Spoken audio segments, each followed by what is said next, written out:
السلام علیکم، کیسے ہیں آپ سب؟ امید کرتی ہوں آپ سب بالکل ٹھیک ٹھاک ہوں گے، ایک دم خیریت سے ہوں گے۔ Welcome to my channel novel سب۔ تو جی آج جو ہم لوگ ناول سٹارٹ کرنے جا رہے ہیں، خواب شیشے کا، از قلم عفت سحر طاہر۔ تو جی یہ جو ناول ہے یہ بھی ایک ریڈرز کی جانب سے ریکمنڈ کی گئی ہے۔ چلے جی پڑھتے ہیں اس ناول کی آج کی ہماری پہلی قسط کی جانب۔ آسمان سے بارش برسنے کا آج عجیب ہی منظر تھا، تند و تیز پرشور ہواؤں کے ساتھ مگر مسلسل، کسی بیوہ اور کسی یتیم کی آنسوؤں کی اسی روانی کے ساتھ۔ کون ہے یہ تمہاری ناجائز اولاد؟ تیز سماعتوں میں چپتی آواز، اس کا ساکت جسم ہلکا سا تھر تھرایا۔ خدا کی قسم، آپ کا خون، آپ کے بیٹے کا جانشی، آپ کا وارث۔ کوئی تڑپ کر گڑ گڑایا، جاؤ بی بی جاؤ، جا کے ثبوت لاؤ۔ تنفر، حقارت اور رعونت سب کچھ تھا فرعون کے وقت کے لہجے میں، اور پھر ایک عورت چلچلاتی آواز، پتہ نہیں کس گندی نالی کا کیڑا ہے، معاف کرو بی بی، ہمارے سر مت منڈو اپنے گناہوں کی پوٹلی۔ وہاں سب بھی ایسے ہی تھے۔ اس کا تنفس تیز تر ہوا، کسی نے دھکے دے کر انہیں زبردستی بارش اور تیز ہواؤں کے سپرد کر دیا تھا۔ اس کی ماں برستے پانی میں سڑک پر ٹھوکر کھا کر اوندے منہ گری تو بے قرار سا تڑپ اٹھا۔ اس کی پیشانی لہو میں تر تھی۔ امی، زور سے انہیں پکارا اور بے اختیار ہی اٹھ بیٹھا۔ اپنے نرم بستر میں، کمرے کے پرسکون ماحول میں اسے آگ لگتی محسوس ہوئی۔ یہ خواب اس کی زندگی کا سب سے ڈراؤنا خواب تھا۔ جب تک وہ زندہ تھا، شاید تب تک اسے یوں ہی اس کا خود سے کیا وعدہ یاد دلاتا رہنے والا تھا۔ کسی کو بھی نہیں چھوڑوں گا ماں، جہاں لا کے ہمیں پھینکا گیا تھا، ایک دن ان کو بھی وہیں اوندے منہ گراؤں گا۔ اس کی آنکھیں لہو رنگ کی تھی اور دل میں وہ ہمیشہ کی طرح وہی عہد دہرا رہا تھا جو وہ ہر بار یہ خواب دکھائی دینے پر خود سے کیا کرتا تھا۔ علی شان سے آفندی ہاؤس میں اس وقت خوبصورت سے ہلچل مچی ہوئی تھی، اور مزے کی بات یہ کہ ساری ہی نسوانی چیخ و پکار۔ اللہ! چچی جان سر ہاتھوں میں ہاتھ تھام لے اور ذرا ہی دیر میں ناشتے کی میز پر مچی ہلچل تھی۔ کیا ہوا امی؟ فرزین نے تشویش سے پوچھا۔ افواہ، صبح سے اکیلے کچن میں لگی ہوئی ہوں، طبیعت خراب ہو گئی ہوگی۔ تزین کو خیال آیا، بی پی لو ہو گیا ہوگا، انڈا کھلاؤ۔ ملاحہ نے اپنی ڈاکٹری جھاڑی اور پھر اس پہ الگ بحث۔ ارے نہیں، بی پی میں یہ تھوڑی فلاں چیز اور فلاں، ارے نہیں وہ لاؤ۔ اگلے ہی لمحے ناشتے کی میز پھر سے مچھلی بازار۔ نکمیوں، نالائقوں، بس کرو اب، چچی جان نے گرج کر کہا تو سب کی سب آنکھیں پھاڑے تشویش زدہ ہو گئی۔ ہاں ہم تو ہمدردی کر رہے ہیں امی، فرزین نے منہ بسورا۔ چچی جان نے ان کے آگے ہاتھ جوڑے۔ میں باز آئی ایسی ہمدردی سے، خدا جھوٹ نہ بلوائے تو سر میں درد کے ساتھ ڈپریشن میں مبتلا کر دیا تم لوگوں کے ہڑبونگ نے۔ لو جی، نیکی کا تو زمانہ ہی نہیں۔ ملاحہ ہلکا سا منہ بنا کر اپنے ناشتے پر جھک گئی۔ ابھی اگر آغا جی ہوتے تو پھر دیکھتی ان سب کی بولتی کیسے بند ہوتی۔ تائی جان کا انداز مخصوص سختی اور تنبیہ لیے ہوئے تھا۔ اوفو امی پلیز، ہر وقت آغا جان کی نہ دھمکاتی رہا کریں ہمیں۔ ملاحہ ہمیشہ کی طرح چڑی۔ ایک آغا جان کیا کم تھے جو اوپر سے امی بھی؟ شکر کرو اتنی ڈھیر ساری پوتیوں میں ایک آدھ پھینک وینک نہیں دی انہوں نے۔ ایسا عظیم غم ہے انہیں پوتا نہ ہونے کا، وہ لٹھ مار انداز میں کہتی آ کر اپنی کرسی گھسیٹ کر بیٹھی تو تائی جان نے اپنی دوسری نمبر کی اس باغی اولاد کو ہلکا سا گھور کے دیکھا، پھر اسے گھرکا۔ ہر وقت فضول باتیں مت کیا کرو مہرو، دادا ہے تمہارے، محبت اور آسائشوں بھری زندگی دی ہے انہوں نے تمہیں۔ چچی جان کو بھی مہر ماں کا انداز پسند نہیں آیا تھا۔ مان لے امی، کبھی کبھار بھی آغا جان کو پوتا ڈپریشن کا جو دورہ پڑتا ہے وہ شدید ہی ہوتا ہے۔ ملاحہ نے ڈٹائی سے کہتے بہن کا ساتھ دیا تھا۔ یہ ساری بکواس ان کے سامنے کرنا، پھر پتہ چلے گا کتنے بیس کا سو ہوتا ہے۔ تائی جان نے ان کی بے موقع بحث اور فضول گفتگو سے بھنا گئی۔ ایک تو ویسے ہی انہیں اور چچی جان دونوں کو ہی بیٹا نہ ہونے کا غم تھا۔ ہکھار اتنی وسیع عریض جائیداد اور حقدار کون؟ یہ سینے پر دھری 5 سلے۔ آغا جان تو برملا کہا کرتے تھے اور پوتیوں کے جذبات کا خیال کیے بنا ان کے سامنے بآواز بلند کہتے، بہت شکریہ، اللہ کا کرم ہے، ہمیں خود ہی پتہ ہے 100 میں کتنے 20 کے نوٹ ہوتے ہیں۔ وہ ناشتہ کر کے فارغ ہو گئی۔ مہر ماں اور تزین کو یونیورسٹی اور فرزین اور ملاحہ کو کالج جانا تھا۔ آپ ہی کب آ رہی ہے امی؟ ملاحہ کو خیال آیا سب سے بڑی ملائکہ شادی شدہ تھی اور اپنے شوہر اور 2 سالہ بیٹے کے ساتھ مسقط ہوتی تھی۔ ابھی تو کوئی پکا ارادہ نہیں کیا اس نے، کچھ دن بعد بتائے گی۔ انہوں نے بتایا۔ وہ سر ہلا کے باقیوں کے پیچھے چل دی۔ فرزین اور ملاحہ کو کالج ڈراپ کرنے کے بعد ڈرائیور نے مہر ماں اور تزین کو یونیورسٹی اتارا۔ تزین تو اندر داخل ہوتے ہی اپنے دوستوں کے گروپ کی طرف بڑھ گئی، مگر مہرماں کی آنکھوں نے بے چینی سے ادھر ادھر کسی کو کھوجا، اور پھر ذرا آگے بڑھنے پر مخصوص کونے میں سفیدے کے درخت کے پاس وہ خوش رو دکھائی دے گیا تو وہ کھل کے مسکرا دی اور تیزی سے اس کی طرف بڑھ گئی۔ دماغ تو ٹھیک ہے تمہارا، شغل میلے کی بات تھی تو اسے دل پہ ہی بیٹھا نصیر قاضی۔ اس کے بعد سن کر جس طرح بت کا کوئی اور موقع ہوتا تو وقار افندی ہنستا، مگر اس وقت وہ کسی اور ہی الجھن کے گھیرے میں تھا۔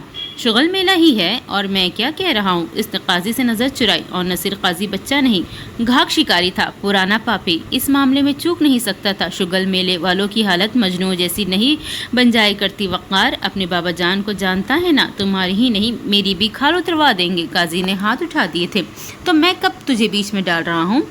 تو بس مجھے زرگل بائی کا نمبر دے دے یا نیا ایڈریس، پرانے والے پر تو وہ ملی ہی نہیں۔ وہ بے چینی سے بولا، نکل گئی ہوگی ماں بیٹی کسی کے ساتھ، طوائف اور بنجارے کا کوئی ایک ٹھکانہ نہیں ہوتا میری جان۔ قاضی نے لب و لہجے میں مقدور بھر لاپرواہی سموئی۔ پلیز قاضی پلیز یار، وہ اس کے بچپن کا دوست، آنکھوں میں سب رنگ پہچانتا تھا۔ لہجے میں ناراضی بھر کے بولا تو وہ بے بس ہونے لگا۔ کیوں آگ میں ہاتھ ڈال رہا ہے؟ جہنم ہے یہ، جہنم۔ بس ایسے ہی یار، دل پشوری ہے اور کچھ نہیں۔ وقار نے اس کے وہم کو کم کرنا چاہا۔ جھوٹ، اس سے بولو جو تمہارے لہجے کے اتار چڑھاؤ سے ناواقف ہو وقار۔ قاضی کے انداز میں ہلکی سے سرزنش تھی۔ اور شادی طے ہونے والی ہے تیری، دل پشوری کا سامان تو آلریڈی ہو جائے گا، پھر کیوں گند میں گرتا ہے یار میرے؟ اوفو، میں یہاں لیکچر لینے نہیں آیا تھا، تجھے بتانا ہے تو ٹھیک، ورنہ کاشف سے پوچھ لوں گا اور وہ بتا بھی دے گا۔ اب کی بار وہ ٹھیک ٹھاک ناراض ہوا اور آخر میں جتا بھی دیا۔ یہ طوائف وقت گزاری کے لیے ہوتی ہے وقار، اور ہم تو بس ایویں شغل میلے کے لیے میں وہاں چلے گئے۔ قاضی اسے مقدور بھر سمجھانا چاہتا تھا، اسے طوائف مت کہو، دھندا نہیں کرتی وہ، اس کے نصیب برے ہے، ایک طوائف کے گھر پیدا ہو گئی، صرف گانا گاتی ہے وہ خفیف سے بگڑتے ہوئے بولا، مفت میں نہیں سناتی گانا، اس کی آواز اور ادائے ہر روپے والے کے لیے بکاؤ مال ہے، لوگ اسے گندی نظروں سے دیکھنے کے پیسے ادا کرتے ہیں۔ قاضی نے صاف صاف کہنے کی ٹھانی تو بھڑک اٹھا، تم حد سے بڑھ رہے ہو قاضی نصیر قاضی، حد تک تو تم آن پہنچے ہو وقار۔ مذاق میں شروع ہوئی بات کو زندگی کا مسئلہ بنا لیا تم نے، کتنی بار مل چکے ہو اس سے؟ قاضی کو اس کے لہجے سے زیادہ اس کی زندگی اور عزت کی فکر تھی۔ 3 ماہ سے مل رہا تھا، ایک بار بھی کوئی اخلاق سے گری حرکت نہیں دیکھی میں نے اس کی۔ ڈھٹائی دکھاتے ہوئے وہ تفاخر سے بولا تو قاضی نے طنز کیا، تو پھر اب کہاں اڑ گئی چڑیا؟ یہی تو سمجھ میں نہیں آ رہا۔ آخری ملاقات 2 ہفتے پہلے ہوئی تھی، تب تک تو ٹھیک ٹھاک چل رہا تھا سب کچھ، اب وہاں گیا تو پتہ چلا کہیں کوٹھی میں شفٹ ہو گئی زرگل پائی۔ اس کے لب و لہجے سے پریشانی جھلک رہی تھی۔ تو اس سے بڑی آسامی ہاتھ لگ گئی ہوگی شہزادے۔ اب کی بار قاضی کے لہجے میں اطمینان تھا، خس کام جہاں پاک، مگر وہ یوں بھڑکے گا قاضی کے وہم و گمان میں بھی نہ تھا۔ بکواس مت کرو اور خبردار جو ایک بھی فضول لفظ کہا اس کے بارے میں۔ غصے سے اس کی رنگت لال پیلی پڑ گئی تھی اور ماتھے کی رنگت پھڑکنے لگی تھی۔ قاضی ایک دم چپ سا ہو کر اسے دیکھنے لگا۔ میں پہلے ہی پریشان ہوں اس کے بارے میں، اور روپیے پیسے کا لالچ ہوتا تو میرے پاس بھی کم جائیداد نہیں تھی، فوراً ہی شادی کی آفر قبول کر لیتی، مگر وہ تو مانی ہی نہیں، اور اب ایک دم سے یوں غائب ہو جانا۔ وہ غصے بھری بے بسی سے کہہ رہا تھا۔ قاضی کو جھٹکا لگا، شدید جھٹکا۔ تو نے شادی کی آفر کی تھی اسے؟ اس کا دل اچھل کا حلق میں آن اٹکا۔ وقار افندی نے صوفے سے ٹیک لگاتے ہوئے اطمینان سے اسے دیکھا اور بے حد سکون سے پر لہجے میں بولا، ہاں، اور آفر ہی نہیں بلکہ میں یہ شادی کروں گا۔ نصیر قاضی اپنے بال نوچ کر رہ گیا۔ غلطی، بلکہ زندگی کی سب سے بڑی غلطی کی جو اس قر دماغ کو زرگل بائی کی کوٹھے پہ لے گیا۔ اسے کیا معلوم تھا کہ وقار افندی نوٹوں کے ساتھ دل بھی زرگل بائی کی حسین اور طرح نگار بیٹی زر نگار پر لٹائے گا۔ ٹائم دیکھ رہی ہو؟ میں تو بس کیمسٹری کے سلینے ممتاز کے ساتھ نکلنے والا تھا۔ اس نے اپنی کلائی پہ بندی گھڑی مہرماں کی آنکھوں کے آگے لہرا کر جتایا تو وہ بھی تنکی۔ نکل ہی گئے ہوتے تاکہ میں بھی فزکس کے جنید ہمدانی کے پروپوزل کو قبول کرتے ہوئے شرمندگی محسوس نہ کرتی۔ ضبط کرتے ہوئے بھی طلال کو ہنسی آ گئی تھی۔ مجال ہے جو جواب دیے بغیر تم لڑکیوں کی زبان رہ جائے، تو تم لڑکے ایسے سوال کرتے ہی کیوں ہو؟ مہرماں نے فائل اوپر کرتے ہوئے دھوپ سے بچنے کی صحیح کی اور طلال نوید کو گھور کے دیکھا تو وہ صفائی پیش کرنے لگا۔ روز دیر سے آتی ہو، اب کیا سوکھا روب بھی نہیں ڈال سکتا بندہ؟ ہاں، ویسے روب سوکھا سڑا ہی تھا، بلکہ سڑا بسا زیادہ مناسب رہے گا یہاں۔ اس نے تن سے کہتے ہوئے سلینا ممتاز کے دبلے پتلے وجود اور گہری سانولی رنگت کا حوالہ دیا۔ تم بھی اوہو کر کے رہ گیا، البتہ ہونٹوں کے کناروں سے مسکراہٹ پھوٹی پڑتی تھی۔ وہ دونوں درختوں کی چھاؤں میں یونیورسٹی کے گراؤنڈ کے فٹ پاتھ پر چلنے لگے۔ اتنی لیٹ تو نہیں ہوئی تم سلینا سے شادی کر کے خودکشی کرنے کا سوچنے لگو؟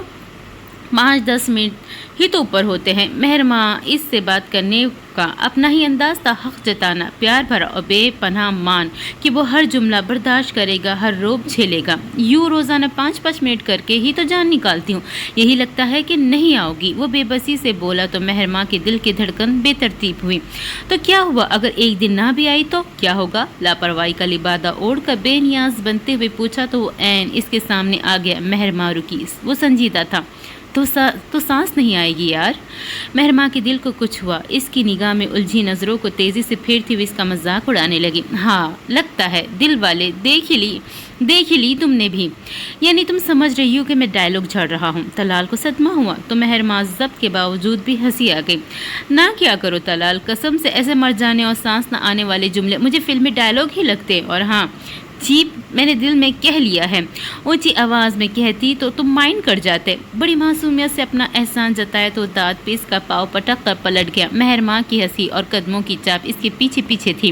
مبین آفندی جوان بیٹیوں کے باپ عمر کے اس دور میں تھے کہ ہر فیصلہ، ہر بات بلا جھجک اگلے بندے تک پہنچا دیتے، مگر آغا ذوالفقار آفندی کے اسٹڈی روم میں داخل ہوئے تو ان کے دل میں خفیف سی خوف کی لہر بھی تھی، اور ان کی بیوی سائقہ، اور اس سے پتہ چلتا کہ مبین آفندی کون سے گڑے مردے اکھاڑنے باپ کے پاس جا رہے ہوتے۔ وہ زنجیر بن کے شوہر کے قدموں میں پڑ جاتی، سلام دعا ہو گئی، ادھر ادھر کی ہلکی پھلکی باتیں، پھر آغا جان اپنی کتاب میں مگن ہو گئے ہمیشہ کی طرح اصولاً۔ اب مبین آفندی کو اٹھ کے چلے جانا چاہیے تھا۔ 5 منٹ گزرے، 8، 10، 15ویں منٹ اور 99ویں صفحے پر پہنچ کر انہوں نے کتاب پر سے نظر ہٹائی اور چشمے کے اوپر سے گھور کر اپنے لخت جگر کو دیکھا۔ وہ گڑبڑائے، جی آغا جان، جی میں نے کچھ کہا؟ انہوں نے کمال تحمل سے پوچھا۔ نہیں، لیکن میں نے سمجھا شاید، لیکن میں نہیں سمجھا شاید۔ آغا جان نے کتاب سے صفحے کا کونا موڑ کر بند کیا اور ایک طرف رکھتے ہوئے سیدھے سبھاؤ بولے، اب تم وہ بولو جو کہنے آئے ہو۔ بہت گفتگو ہو گئی، بزبان خاموشی۔ ان کا لب و لہجہ پر روب تھا۔ وہ ہچکچائے، میں ڈر رہا تھا آغا جان، شاید آپ میری بات پسند نہ کریں۔ تم کہو مبین آفندی، مجھ میں ابھی بھی حوصلہ ہے ہر بات سننے اور برداشت کرنے کا۔ وہ اپنے مخصوص پر پرتنفر انداز میں بولے، ذرا سا رکے اور پھر گویا اپنی برداشت کی مثال دیتے ہوئے دوبارہ اضافہ کیا، اپنے 2 بیٹوں کو کھونے کے بعد بھی آغا ذوالفقار آفندی وہی کھڑا ہے، نہ گرا ہے نہ جھکا ہے۔ مبین آفندی کئی ثانیوں تک ان کے دھیمے مگر مضبوط اور گھن گرج والے لہجے کے زیر اثر رہے، پھر بے اختیار بولے، اللہ آپ پہ یہ کبھی وقت نہ لائے آغا جان، مگر اللہ لایا کرتا ہے، وہ ہمارے بیچ ہی دنوں کو پھیر کر لاتا ہے۔ زبردست کو ایک نہ ایک دن زیر دست ہونا پڑتا ہے، مگر وہ نہیں جانتے کہ جن کے دلوں پہ مہر لگ چکی ہو۔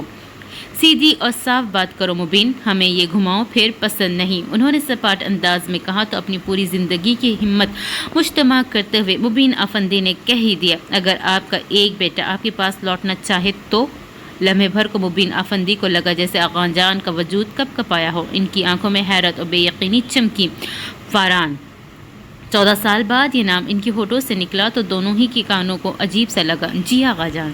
مبین آفندی نے ان کے چہرے کے کئی تاثرات کو پڑھنے کی صحیح کی، مگر اول لمحے بے اختیاری کے بعد سے وہاں پھر سے وہی ہمیشہ والا پتریلا پن نمایاں تھا۔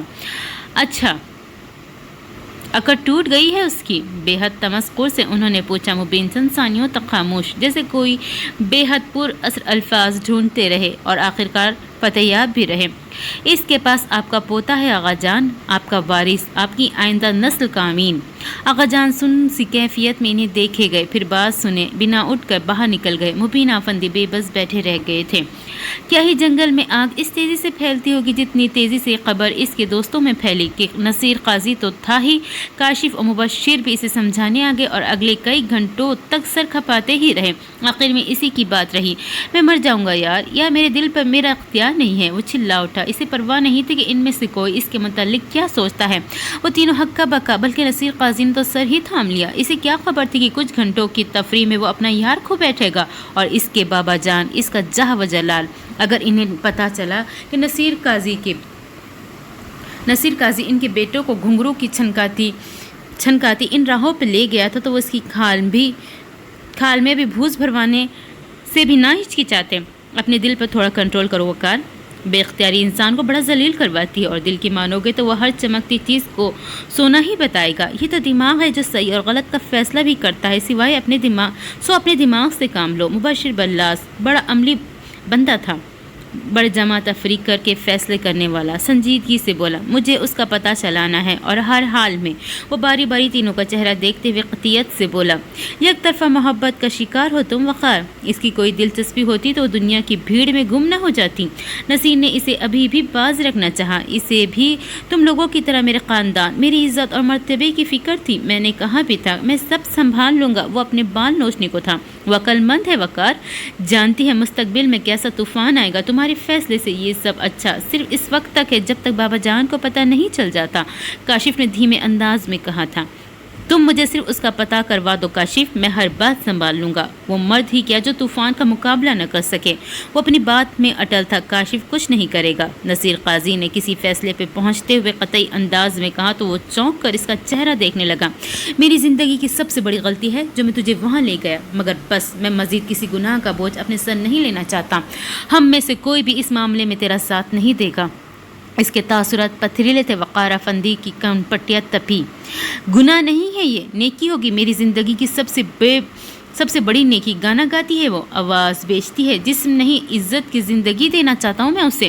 پرتپش لہجے میں کہا. مگر ان تینوں کو تو آغاز الفقار افندی کے نام کی تلوار اپنے سر پر لٹکتی دکھائی دے رہی تھی. وہ کیا خاک متاثر ہوتے وقار افندی ان سے ناراض ہو گیا. کاشف اچھی طرح زرگل بائی کے نئے ٹھکانے سے واقف تھا، مگر ان تینوں نے طے کر رکھا تھا کہ وقار کو اس دلدل میں گرنے سے بچانے کا. سو کسی کو بھی وقار کو زرنگار کے متعلق کوئی خبر دینے کا ارادہ نہیں تھا. بھائی صاحب ٹھیک کہہ رہے آغا جان، آپ ٹھنڈے ذہن سے سوچے. سہیل افندی کم ہی آغا جان کے سامنے بولنے کی ہمت کرتے تھے، مگر مبین افندی نے انہیں ہمت دلا کر اپنے ساتھ ملا لیا تھا. کیا سوچوں سہیل؟ وہ مجھے سوچنے کی قابل چھوڑ کے کب گیا تھا؟ ان کا لہجہ جلتا ہوا سا تھا. بچوں سے غلطیاں ہو ہی جاتی ہے آغا جان، بڑے ہمیشہ انہیں معاف کرتے آئے ہیں. مبین افندی نے سنجیدگی سے کہا. تو غلطی اور گناہ میں فرق ہوتا ہے مبین؟ انہوں نے تنبیہ نظروں سے بیٹے کو دیکھا، پھر جتانے والے انداز میں اضافہ کیا. والدین کی نافرمانی گناہ کبیرہ میں شامل ہوتی ہے. وہ معافی مانگ رہا ہے آغا جان. ہر غلطی کی تلافی معافی نہیں ہوتی. گستاخی معاف آغا جان. اب بیٹے سے تاوان بھروائیں گے؟ مبین افندی دبے لفظوں میں انہیں احساس دلانا چاہ رہا تو وہ گرج کر بولے. تاوان کی بات کرتے ہو تم لوگ؟ تاوان تو میں نے بھرا ہے، ایک زندگی کا تاوان. وہ کیا تاوان ادا کریں گے؟ ان کی آنکھوں میں سرخی اتر آئی. سہیل افندی تو چپ ہو رہے، مگر مبین صاحب تھوڑی ہمت کی. وہ شدید بیمار ہے آغا جان، اور شرمندہ بھی. آغا جان خاموش رہے. پھر آپ یہ بھی تو سوچئے، اس کے پاس اس گھر کا وارث ہے، آپ کی نسل کا نام لیوا. یہ بیٹیاں تو پرائی گھروں کو چلے جانے والی ہیں. مبین افندی نے نرمی سے ان کے مزاج کو دوسری طرف لگانے کی کوشش کی، اس سے پہلے کہ اس تمام جائیداد میں کوئی اور حصے داری کا دعویٰ لے کر آ جائے. سہیل افندی کو دور کی کوڑی سوجھی تو وہ چونک کر انہیں دیکھنے لگی. اور کون؟ آپ جانتے آغا جان میں کس کی بات کر رہا ہوں. وہ بھی تو آئی تھی اپنی بیٹی کو لے کر جانشینی کا دعویٰ کرتے ہوئے. اس نے زومانی انداز میں کہا تو اب کی بار آغا جان نے پرسوچ انداز میں ہنکارا بھرا. بات تو ٹھیک کہہ رہے ہو تم. اور ویسے بھی آغا جان فاران نے تو سمجھے کسی کا ساتھ دینے کی سزا پائی ہے اور بس، ورنہ اس گندے کھیل سے تو اس کا کوئی تعلق نہیں تھا. مبین افندی نے ان کا برین واشنگ کا سلسلہ جاری رکھتے ہوئے کہا. اور ویسے بھی ان طویل 14 سالوں میں آغا جان کو خود بھی احساس ہو ہی گیا تھا کہ ایک کے قصور پر دوسرے بیٹے کو محض اس کی حمایت کرنے پر انہوں نے خود سے دور کر دیا تھا. بہرحال غلطی تو اس کی بھی بڑی تھی. مجھ سے مخالفت میں دلائل دیے تھے اس نے. اگر اس نے تاوان میں 14 سال بھرے ہیں تو میں نے بھی اپنی شریک حیات کی زندگی. وہ تلخی سے بولے. چند لمحے توقف کیا، پھر گہری سانس بھرتے ہوئے بولے. وقت نکال کر رابطہ کریں گے اس سے، فی الحال تو میرا ذہن تیار نہیں ہے. اور مبین اور مبین افندی کے لیے اتنا بھی کافی تھا کہ سہیل افندی کھل کر مسکرا دیے۔ صلح کا نقارہ بچ چکا، اب محض چند ریشمی پردے سرکنے باقی تھے، تمام نظارے بالکل صاف دکھائی دینے والے تھے۔ تائی جان کو علم ہوا تو پہلے تو وہ سکتے میں آگے، پھر گویا حواس میں لوٹتے ہی شوہر سے الجھنے لگی۔ دماغ تو ٹھیک ہے آپ کا مبین، خود اپنے پیروں پہ کلہاڑی مار رہے ہیں آپ۔ انہوں نے ہلکا سا گھور کر اپنی شریک حیات کو دیکھا۔ اس میں دماغ خرابی والی بات کہاں سے نظر آ گئی تمہیں؟ ارے بے اختیار تیز لہجے میں کہتے ہوئے جیسے انہوں نے اپنے لب و لہجے پہ قابو رکھا، اتنی بڑی جائیداد بزنس ہے اور آپ زمین کھود کھود کا حصے دار نکال رہے ہیں۔ دماغ تو تمہارا خراب ہے سائقہ، انہوں نے تلخی سے کہا۔ کیا بیٹیوں کو جہیز میں دو گی جائیداد اور بزنس؟ لمحہ بھر کو واللہ جواب ہوئی، ہماری جگہ داماد سنبھالیں گے کیا؟ اور ویسے بھی اسے جائیداد یا بزنس کا لالچ ہوتا تو 14 سال سے لا تعلقی میں نہ گزارتا۔ خالی ہاتھ گیا تھا وہ اس گھر سے، بیوی اور بیٹے کے ساتھ۔ اس کی خاموشی کی قدر کرو، عیاشی تو ہم نے کی ہے 14 سال، اس کے حصے پر بھی۔ مبین افندی جذباتی ہونے لگے تھے تو سائقہ بیگم بھی قائل سی ہو گئی۔ یہ تو ہے، ویسے اس کا بیٹا جوان ہے، اب نیا خون ہے، سہارا بنے گا باپ کا دادے کا۔ ویسے بھی ہم کو کون سا سب اس کے حوالے کر کے خود فارغ بیٹھنے والے ہیں، بس دل کو تقویت ہو جائے گی کہ کوئی ہے جو آگے یہ تمام سلسلے چلا سکتا ہے۔ وہ بے حد رنجیدگی سے کہہ رہے تھے، اللہ کی مصلحت، اللہ ہی جانتا تھا کہ دونوں بھائی بیٹے کے لیے ترستے تھے، مگر دونوں ہی بیٹیوں کے باپ بنے۔ ان کی قسمت میں اولاد نرینہ لکھی ہی نہ تھی، اور جو ماں باپ کا دل دکھا کر گئے تھے، ان کو کیسے رنگ لگایا اللہ تعالیٰ نے۔ تائی جان نے آنسی بھری تو انہوں نے تنبیہ نگاہوں سے بیوی کو دیکھا۔ کفر مت بولو، والدین کا دل دکھانے والوں کو اللہ رنگ لگایا نہیں مگر دکھایا ضرور کرتا ہے، وہ بھی دنیا کے رنگ۔ 14 سال تمہیں معلوم کتنی ٹھوکریں کھائی ہوئی اس نے؟ ہاں تو ماں باپ کا دل دکھانے کی سزا تو بھگتنی ہوگی نا۔ وہ جھٹ سے بولی۔ مبین افندی دائیں بائیں سر ہلایا اور ہنس دیے، تم عورتیں بھی نا، ابھی تو تمہیں ان کا رنگ برنگی زندگی نظر آ رہی تھی، ساتھ ہی لڑک کی سزا پہ آ گئی۔ تائی جان جھیپ سی گئی، ہاں تو غلط کیا کہا، بیٹے بھی تو اللہ نے انہی کو دیے۔ چلو اب ایک بیٹا آ رہا ہے نا، تم لوگ کا شوق بھی پورا ہو جائے گا۔ وہ مسکرا کر بولے تو تائی جان نے گہری سانس بھری۔ اب یہ تو اللہ ہی جانتا ہے کہ آنے والا وقت کسی کے ساتھ کیا لانے والا تھا۔ پھٹے کھاتے دونوں کیمپس کی لہر کے ساتھ چلتے چلتے ایک دوسرے کی سنگت میں مطمئن اور خوش و خرم تھے۔ آنٹی آئی نہیں سیال کوٹ سے؟ مہرمان نے پوچھا۔ کل کا پروگرام طے ہوا ہے، اب دیکھو بڑے عرصے کی بعد گئی ہے ماموں کی طرف تو کچھ زیادہ ہی دل لگ گیا ان کا۔ طلال مسکراتے ہوئے بتا رہا تھا۔ وہ دونوں نہر کنارے گھاس پر بیٹھ گئے۔ پتہ ہے میں نے امی سے بات کر لی تمہارے پرپوزل کی۔ مہرمان کے چہرے پر رنگین سی لہر دوڑی تھی۔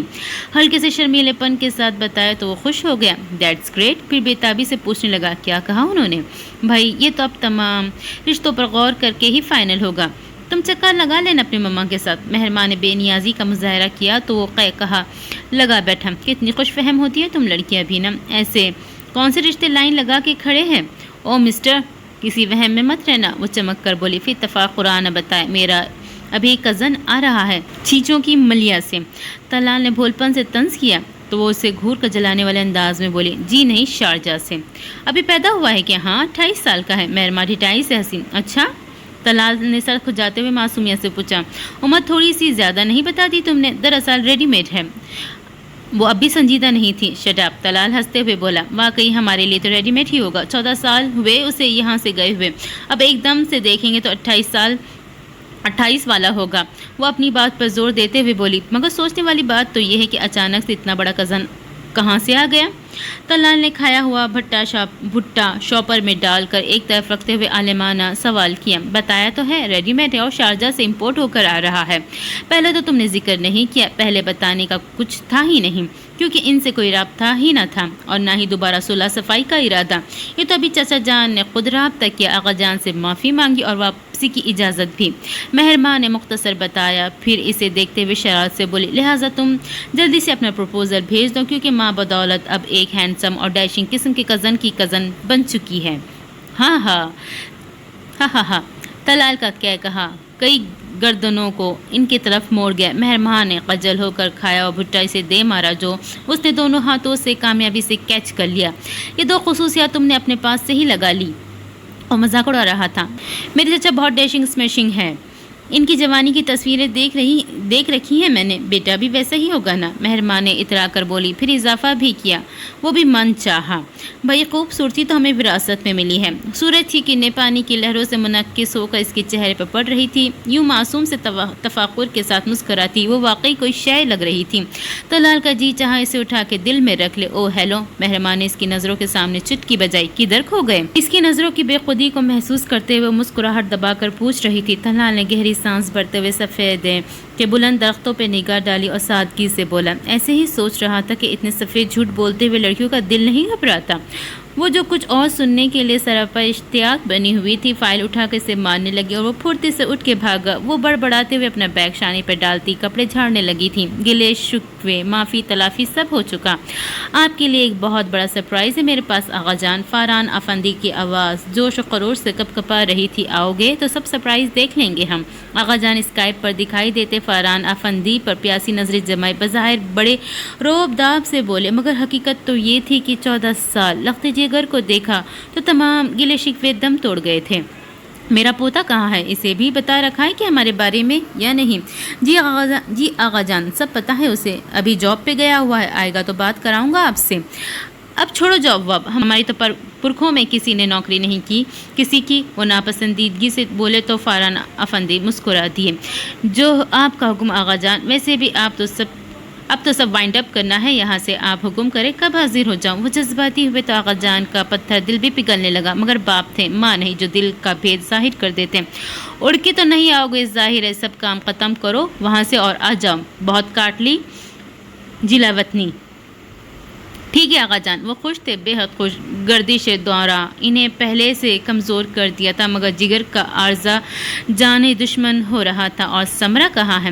آغا جان نے اچانک سوال پر وہ خاموش ہو گئے، پھر دھیمے لہجے میں بولے، یہی ہے آغا جان، کچن میں، موحد آنے والا ہے تو کھانا بنا رہی ہے شاید۔ اس کا دل نہیں چاہا راضی نامے کو فاران افندی؟ آغا جان نے طنز بھرا ہنکارا بھرا تو وہ جلدی سے بولے، نہیں آغا جان، ایسی بات نہیں، بس ماں ہے نا تو اسے اپنے دکھ بھلائی نہیں بھولتا۔ ہم نے تو اس سے سزا نہیں دی تھی، اس نے تو تمہاری سزا بھگتی ہے، تمہارے جرم کی سزا پائی۔ جی آغا جان۔ وہ چپ سے ہو گئے۔ مبین افندی اور سہیل افندی فی الوقت ایک طرف خاموشی تماشائی بنے بیٹھے تھے۔ عورتوں کی عادت ہوتی ہے کہ آغا جان دکھوں کو تمام عمر بچوں کی مانند سینے سے لگا کے رکھتی ہیں۔ ہم وہاں سے نکلے تو موحد کو نمونیا ہو گیا تھا، بے حد دکھی لہجے میں کہتے ہوئے تھم سے گئے۔ تینوں نفوس دم سادے متوجہ تھے۔ پھر آغا جان نے سرسراتے لہجے میں پوچھا، لاڈلے پوتے کی یاد اس کی معصوم شکل نے اچانک ہی سینے پہ ہاتھ مارا تھا۔ ان کا لاڈلا راج دلارا، انہیں یاد آیا کتنا پیارا ہوا کرتا تھا وہ انہیں، اکلوتا پوتا۔ پھر باوجود علاج کے نمونیا بگڑتا چلا گیا آغا جان۔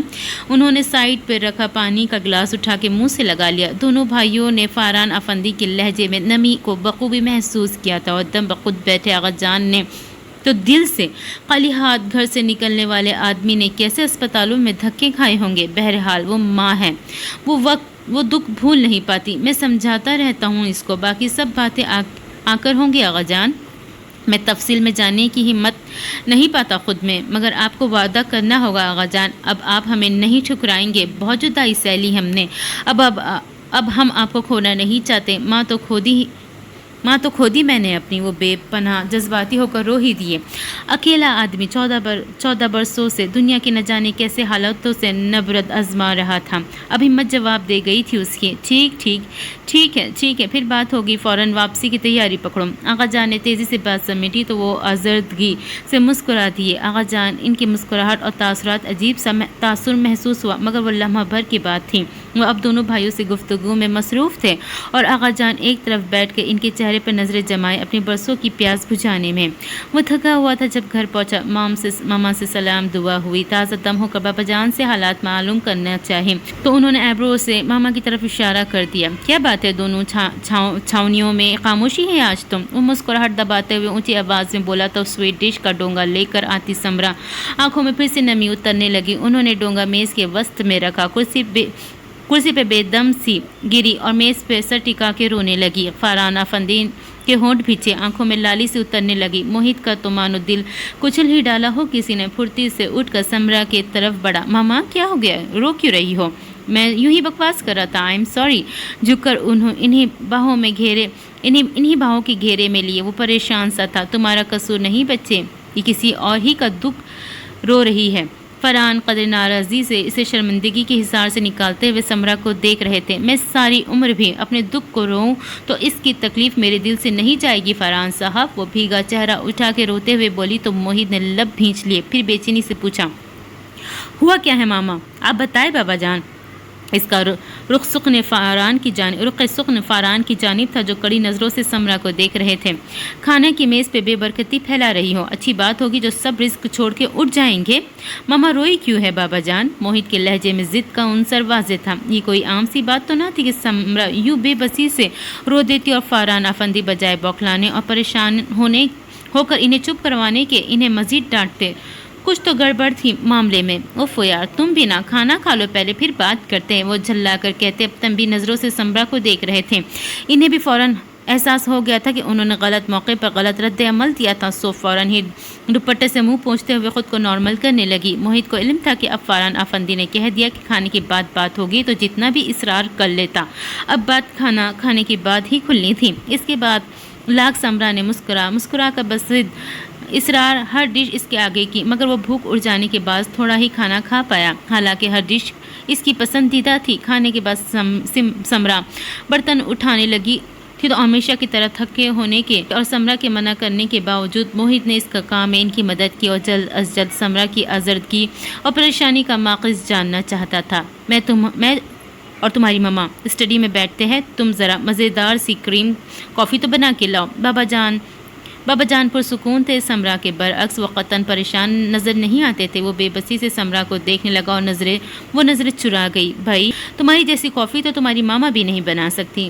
وہ توصیفی انداز میں اس کا شانہ تھپ تھپا کر محبت سے بولے اور اسٹڈی کی طرف بڑھے تو سمرا کو اس نے مرے قدموں سے ان کے پیچھے جاتے دیکھا۔ گہری سانس پڑتا وہ کچن میں چلا آیا، پھر پانی بوائل کرتے کافی پھینٹنے لگا، پھر کافی بنا کر اس میں کریم ڈالتے اس نے ہر ممکنہ پریشانی کو سوچ کو ڈالا جو سمرا کی اس قدر دل آزاری اور رونے کا باعث بن سکتی ہو۔ پھر ایک دم سے اس کے ذہن میں دھماکہ ہوا، گڈ گاڈ، اس کی پریشانی کو گرم لہر کی چھو کے گزری۔ کہیں بابا جان کی بیماری کے متعلق تو کچھ بات نہیں؟ دل کی گہرائی میں کہیں ڈوب کر ابھرا، واقعی یہی بات ہوگی، وگرنہ بابا جان اتنے پرسکون اور ماما اتنی تھڑولی کا مظاہرہ نہ کرتی۔ اس نے جلدی سے ٹرے اٹھائی اور تیز قدموں سے اسٹڈی روم کی طرف بڑھا۔ اس کا دل اوہام و خدشات سے بھرا ہوا تھا، مگر اسٹڈی کے باہر اس کے قدم چھٹک گئے۔ اندر سے پہلے بابا جان کا اونچا لہجہ سنائی دیا، اس کے بعد سمرا کا۔ وہ دروازے پر دستک دے کر اندر آیا تو وہاں خاموشی چھا چکی تھی۔ اس نے ٹرے بابا جان کی رائٹنگ ٹیبل پر رکھی اور ان دونوں کو ایک ایک مگ تھما کر اپنے مگ ہاتھ میں لیے ماما کے ساتھ والی کرسی پہ بیٹھ گیا۔ ایک نظر میں ہی اسے اندازہ ہو گیا کہ سمرا کی پلکیں نم تھی، یعنی وہ پھر سے رو رہی تھی۔ اب بتائیں کیا بات ہوئی ہے جس نے ماما کو اتنا آزردہ کر دیا ہے؟ وہ براہ راست بابا جان کو دیکھ رہا تھا۔ وہ کافی کا گھونٹ بھر کے مسکرائے، بہت خوب موہت، ہمیشہ کی طرح لاجواب کافی۔ وہ بے بس سمرا کو دیکھنے لگا، مگر وہ سلگتی نگاہوں سے فرحان افندی کی جانب متوجہ تھی۔ بات کو گھمائے مت فرحان، اتنا تو میرے جذبات کا خیال نہیں کیا، حقیقت بتاتے وقت جتنا بیٹے کیا کر رہے ہیں؟ وہ چٹکتے ہوئے لہجے میں بولی۔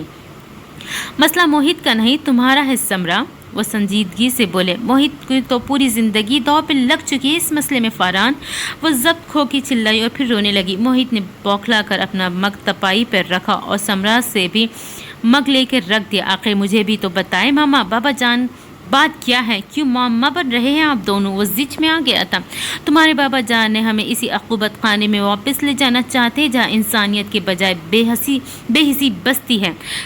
سمرا پھٹ پڑنے والے انداز میں بولی۔ سمرا، فرحان صاحب کا انداز تنبیہی تھا۔ مطلب؟ موہت الجھا، اس کا تو ذہن ابھی اس طرف نہیں جا سکتا تھا جس طرف کا قصد فرحان افندی کیے بیٹھے تھے۔ آغا جان سے بات ہوئی ہے میری، وہ مجھے پاکستان بلا رہے ہیں موہت، بلکہ ہم سب کو۔ انہوں نے گویا موہت کے سر پر بم پھوڑ دیا تھا۔ سائیں سائیں کرتے دماغ کے ساتھ اس نے بے حد بے یقینی کے ساتھ فرحان افندی کا چہرہ دیکھا تھا۔ تمام گلے شکوے دور ہو گئے ہیں، انہوں نے مجھے معاف کر دیا ہے، وہ مطمئن سے بتا رہے تھے، مگر موہت کے ضبط کی حد اس سے زیادہ نہ تھی۔ تیش کے مارے مٹھیاں بیچے وہ کھڑا ہوا۔ انہوں نے معاف کر دیا ہمیں، ہم معافی تو انہیں ہم سے مانگنی چاہیے تھی بابا جان، وہ غصے سے بولا تو فرحان اونچی آواز میں سٹو گئے۔ موہت بالکل صحیح کہہ رہا ہے موہت، سمرا کی آنکھوں میں آنسو تھے، بھرائے لہجے میں بولی۔ کیسی فضول باتیں کر رہے ہو تم لوگ؟ بزرگ معافی مانگتے اچھے لگتے ہیں کیا؟ وہ جھلائے۔ ظلم کرتے بھی اچھے نہیں لگتے. سمرا چیخی تھی. موہت کو بھی اپنی رگوں میں خون کے بجائے تیزاب دوڑتا ہوا محسوس ہو رہا تھا. اگر یہ مذاق ہے تو اسے ختم کر دے بابا جان پلیز. وہ پھٹی ہوئی آواز میں بولا. ضبط کی تنابیں چھوٹتی محسوس ہو رہی تھی اسے. مذاق نہیں ہے موہت, تم بھی اپنا ذہن کلیئر کر لو. ہم سب کچھ وائنڈ اپ کر کے پاکستان جا رہے ہیں, انہوں نے قطعی انداز میں کہا. تو وہ بے اختیار غصے میں آ کر اونچی آواز میں بولنے لگا. نو نیور, کبھی نہیں بابا جان. میں ان ظالم لوگوں کے پاس کبھی بھی واپس نہیں جانا چاہتا. آپ بھول گئے ہوں گے ان کے ظلم, مگر میرے دل ان کی نفرت سے بھرا ہوا ہے, اور بس معاف کرنے والے کو اللہ پسند کرتا ہے. موہت, تو یہ انہوں نے اس رات کیوں نہیں سوچا جب ہمیں اپنے گھر سے نکالا؟ وہ چلایا. اس نے آج تک فرحان افندی کے سامنے کبھی اونچی آواز میں بات نہیں کی تھی, مگر آج تو جیسے خون ابل اٹھا تھا اس کا.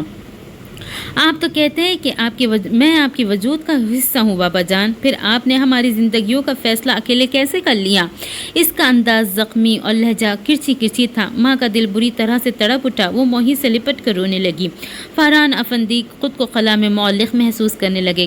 کافی کے مگوں سے اٹھتا ہوا دھواں معدوم ہوتے ہوئے اب ختم ہو گیا تھا, اور ان تینوں کے پاس الفاظ بھی.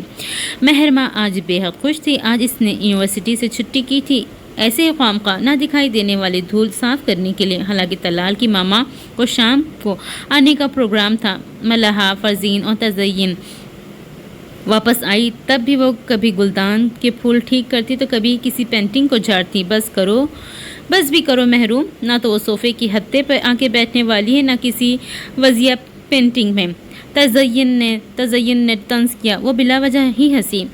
آج تو کوئی بات بری نہیں لگ رہی تھی, اور اگر آغا جان کو طلال پسند نہ آیا تو تزین کو مہرماں کی اتنی خوشی کم ہی برداشت ہوتی تھی. بے دردی سے بولی تو مہرماں کی مسکراہٹ پھیکی پڑ گئی. کیسی باتیں کرتی ہیں آپ ہی, آپ نے کون سا طلال بھائی کو نہیں دیکھ رکھا؟ فرزین نے جلدی سے بہن کو ٹوکا تو میگزین کھول کر صوفے پہ دھنستے ہوئے شانے اچکا کر لاپرواہی سے بولی. میں تو آغا جان کی بات کر رہی ہوں. ان کی پسند و ناپسند کے اپنے ہی پیمانے ہیں. ضروری تو نہیں اینجلینا جولی جو مجھے پسند ہے وہ تو آغا جان کو بھی پسند آئے. تم فکر مت کرو. طلال کی فیملی کو انوائٹ کر لینا ہی آغا جان کی آدھی پسندیدگی کی علامت ہے. مہرماں نے سنجیدگی سے اسے جواب دیا تو وہ سر جھٹک کر میگزین کھنگالنے لگی. ہم عمر ہونے کی وجہ سے وہ اکثر و بیشتری مہرماں کے مد مقابل رہتی تھی. شام کو نہ صرف طلال کی ماما, بڑا بھائی بھابھی آئے بلکہ طلال بھی ساتھ ہی تھا. ہلکی پھیکی کڑھائی سے مزین شیفون کا زرد اور میرون قمیض اور ٹراؤزر میں ملبوس. وہ شیفون کے دوپٹے کو سلیقے سے سر پہ اوڑھے. مہرماں کی آنکھوں میں محض کاجل کی لائنیں کھینچے بہت اچھی لگ رہی تھی. گالوں سے چھلکتی سرخی آج بلش آن کو مات کر رہی تھی. آپ ہی ماشاء اللہ, آپ کو تو آج کسی میک اپ کی ضرورت ہی نہیں. فرزین نے بے ساختہ ستائشی انداز میں کہا تو ملحہ چٹا چٹ بہن کو چوم لیا. اوفو, وہ مزید لال پڑنے لگی. ہاتھوں سے رگڑ کر چہرے پہ لکھی محبت کی تحریر کو گویا صاف کرنے کی کوشش کی. ایک تو میں پہلے ہی نروس ہوں, اوپر سے تم دونوں مجھے کنفیوز کر رہی ہو. اور تیسرے طلال صاحب بھی آ کے برکھوئی کے لیے بیٹھ گئے ہیں. تزین نے بالوں کو کیچر میں کرتے ہوئے لقمہ دیا. ہاں, اسے تو پتہ ہی نہیں کیا سوچی, میں نے منع بھی کیا تھا آنے سے. مہرماں الجھی. فرزین ہنسنے لگی. تو آغا جان سے کیسے ملاقات ہوتی پھر؟ ہاں یہ بھی ہے. وہ واقعی الجھی ہوئی تھی. تزین نے ترچھی نظروں سے اسے دیکھا اور جتانے والے انداز میں بولی. یونیورسٹی فیلوز ہو تم لوگ, سارا دن گپے لگائے گزرتا ہے. پسند کر کے گھر بلایا ہے اسے, اب یہ شرما شیری کا ڈرامہ کیسا؟ مہرماں کے کمرے میں ایک دم سے خاموشی پھیلی. تیز ہوا کے سناٹے نے مہرماں کو چھو کے گزری تھی. آپ ہی اب بات کو ہمیشہ سیریسلی لے لیتی ہیں, مذاق کر رہے ہیں ہم. فرزین نے گھبرا کر بات لپیٹنے کی کوشش کی, مگر وہ یوں ہی لبوں پہ استہزائیہ مسکراہٹ لیے نکل گئی. میں ذرا ڈرائنگ روم کی صورتحال کا جائزہ لے لوں. فرمین بیچاری خواہ چور بن گئی تھی. بہانے سے کمرے سے نکلنے لگی تو ملحہ بھی اس کے ساتھ ہی چل پڑی. تزین کی باتوں نے حقیقتاً مہرماں کو دھچکا لگایا تھا. ایسا کوئی اعتراض تو امی یا ابو جان یا آغا جان نے بھی نہیں اٹھایا تھا. ہاں, یہ ضرور صاف لفظوں میں کہہ دیا تھا کہ اگر طلال اور اس کا خاندان گھر میں کسی کو پسند نہ آئے تو مہرماں کا اعتراض یا احتجاج کا حق نہیں رکھتی تھی. مگر یہ تزین, مہرماں کا دل سلگا. یہ ہمیشہ ہی ایسی ہی جل ککڑی۔ وہ چڑ کر سوچتی آئینے میں اپنا جائزہ لینے لگی۔ جب ڈرائنگ روم سے اس کا بلاوا آیا تو بہت گھبراہٹ کا شکار تھی۔ سب کے بیچ طلال کے سامنے آپ بے فکر رہے۔ آغا جان انہیں اسٹڈی میں لے گئے ہیں۔ ملحہ نے اس کی مشکل آسان کی تو اس نے اطمینان کی سانس لی۔ اس نے اندر جا کے طلال کی فیملی کو سلام کیا۔ بڑی پروقار سی طلال کی ماما اور ماڈرن سی بھابھی مہرماں نے پہلی نظر میں تزین اور عین طلال کی ماما کے پہلو میں بیٹھے دیکھ لیا تھا۔ اب چاہے تائی جان کی تنبیہ نظریں ہو یا چچی جان کی مہرماں کو چائے پیش کرنے کے بعد سامنے صوفے پر تائی جان کے پاس بیٹھنا پڑا، جبکہ تزین مسکرا کر ایک طرف رکھے صوفے پر بیٹھی طلال کی بھابھی نتاشا سے باتوں میں یوں مصروف دکھائی دی جیسے پتہ نہیں کب کی دوستی ہو۔ طلال کی ماما کی باتوں سے مہرماں کے لیے ان کی پسندیدگی ظاہر تھی، جبکہ بلال بھائی کبھی کبھار مسکراتے ہوئے کچھ بات کر لیتے، مگر بھابھی نتاشا تو جیسے قسم کھا کے آئی تھی کہ مہرماں سے کوئی بات نہیں پوچھے گی۔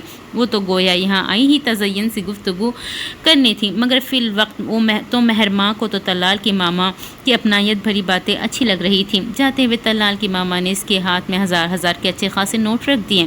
میرا بیٹا دبئی سے آنے والا ہے، جو بھی رسم ہوگی اس کے آنے کے بعد طے ہوگی، فی الوقت آپ زبان پہ اعتبار کریں۔ آغا جان نے کہا تھا۔ انہیں طلال سے مل کر مایوسی نہیں ہوئی تھی۔ تایا جان اور چچا جان بھی مطمئن تھے۔ واہ آپی بڑی امیر ہو گئی۔ ان کے جانے کے بعد ملحہ نے مہرماں کو چھیڑا۔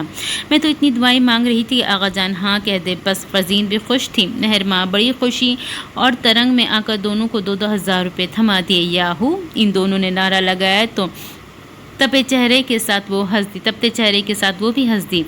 زرنگار کی رنگت آنے والے کو دیکھ کر فک ہو گئی۔ وہ جیسے صدیوں کی مسافت طے کر کے آیا تھا۔ تھکے ماندے مسافروں جیسی چال کا بوجھل پن صاف ظاہر تھا، مگر زرنگار کو سامنے پا کر وہ ایک نئی زندگی جی اٹھا تھا۔ تم یہاں کیوں آ گئے؟ کس نے بتایا تمہیں؟ وہ متوحش سے اسے پلٹ کر دروازے کو چٹکنی لگاتے دیکھ رہی تھی۔ وہ ایک دم زور سے چلانے لگی۔ دروازہ کیوں بند کیا تم نے؟ کنڈی کھولو اماں دلاور۔ وقار نے آگے بڑھ کر اسے شانوں سے تھام کر جھٹکا دیا تو وہ تھم سی گئی۔ یہی چاہتی ہو نا تم؟ شادی کا پروپوزل دیا، تمہیں تو پسند نہیں آیا، کوٹھے پہ رہو گی تو ایسے ہی کوئی آگے چٹکنی لگا لے گا، پھر میں کیا برا ہوں؟ وہ جلتے سلگتے تپتے انداز میں کہہ رہا تھا۔ وہ اسے بھاگتے بھاگتے تھک جانے والی، اسے ہمیشہ کے لیے کھو دینے کے افسوس میں مبتلا زرنگار اسی کے سینے پر سر رکھ کر روتی۔ وقار کا سارا غصہ بھگ سے اڑ گیا تو احساسات سبک رو ہونے لگے۔ کس قدر بے وقوف ہو تم زری، میری سانسیں چھین کے اور اپنی سانسیں گنوا کے جینے کو زندگی کہتی ہو تم؟ اس کے ریشمی بالوں پہ نرمی سے ہاتھ پھیرتے ہوئے وہ مدھم لہجے میں کہہ رہا تھا۔ زرنگار پہ آیا سارا غصہ، سارا تش بخارات میں بن کر اڑ گیا تھا۔ میں تمہاری زندگی برباد نہیں کرنا چاہتی وقار، میں تمہیں اس دنیا میں سر اٹھا کے جیتے دیکھنا چاہتی ہوں۔ وہ چہرہ اٹھا کے اسے دیکھ رہی تھی۔ اس سے صرف چند اینچ کے فاصلے پر بے داغ چاند تھا۔ وقار بے اختیار مسکرایا، اپنی بات پر زور دیتے ہوئے بولا، اور میں تمہیں برباد ہوتے نہیں دیکھ سکتا، میں تمہیں عزت کی زندگی دینا چاہتا ہوں۔ وہ اس سے دور ہو کر پلنگ کے کنارے پہ جا بیٹھی۔ یہ راہ کانٹوں سے بھری ہے وقار، گلاب تو بس اوپر ہی اوپر دکھائی دیتے ہیں۔ میں ان چند گلابوں کے لیے اپنی تمام زندگی داؤ پہ لگانے کے لیے تیار ہوں زری، کیونکہ ان گلابوں کی اہمیت میں اچھی طرح جانتا ہوں۔ وہ جذباتیت سے بھرے لہجے میں کہہ رہا تھا۔ زرنگار نم آنکھوں سے مسکرا دی۔ پھیکی سی مسکراہٹ بھی اس کے حسن کے گہنے میں ناکام رہی تھی۔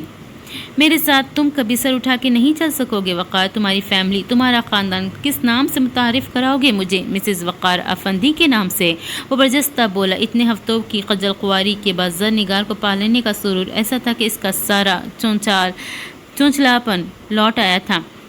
یہ صرف کہنے میں ہی آسان ہے وقار، جذباتیت سے باہر نکل کے سوچو۔ وہ بے بسی سے بولی، تم سے محبت کرتی ہوں کلا، یہ محبت میرے سامنے شرمندہ ہو یا مر جائے میں یہ نہیں دیکھ سکتی، تو کیوں نہ اچھے دوستوں کی طرح بچھڑ جائے ہم۔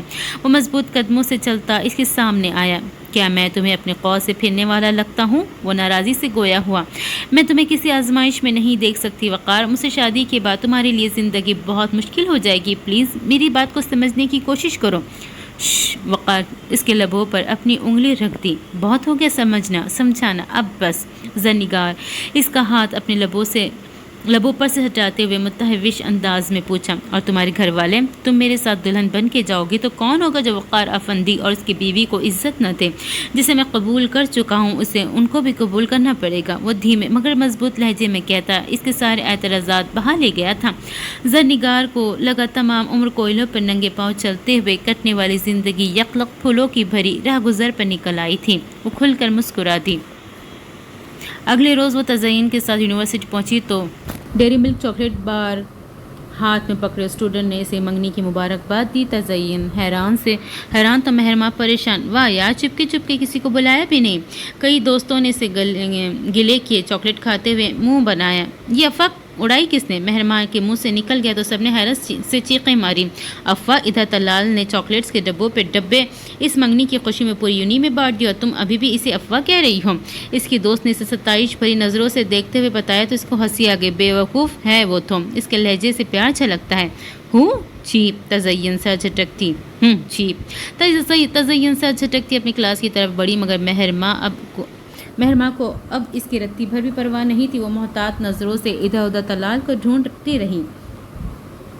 اب تو کسی سے اس کا پتہ بھی نہیں پوچھ سکتی تھی، ہر کوئی چاکلیٹ کھاتا ہے، اسے منگنی کی مبارکباد دے رہا تھا۔ وہ تھک کر اپنے مخصوص سفیدے کے درخت کی طرف بڑھ گئی۔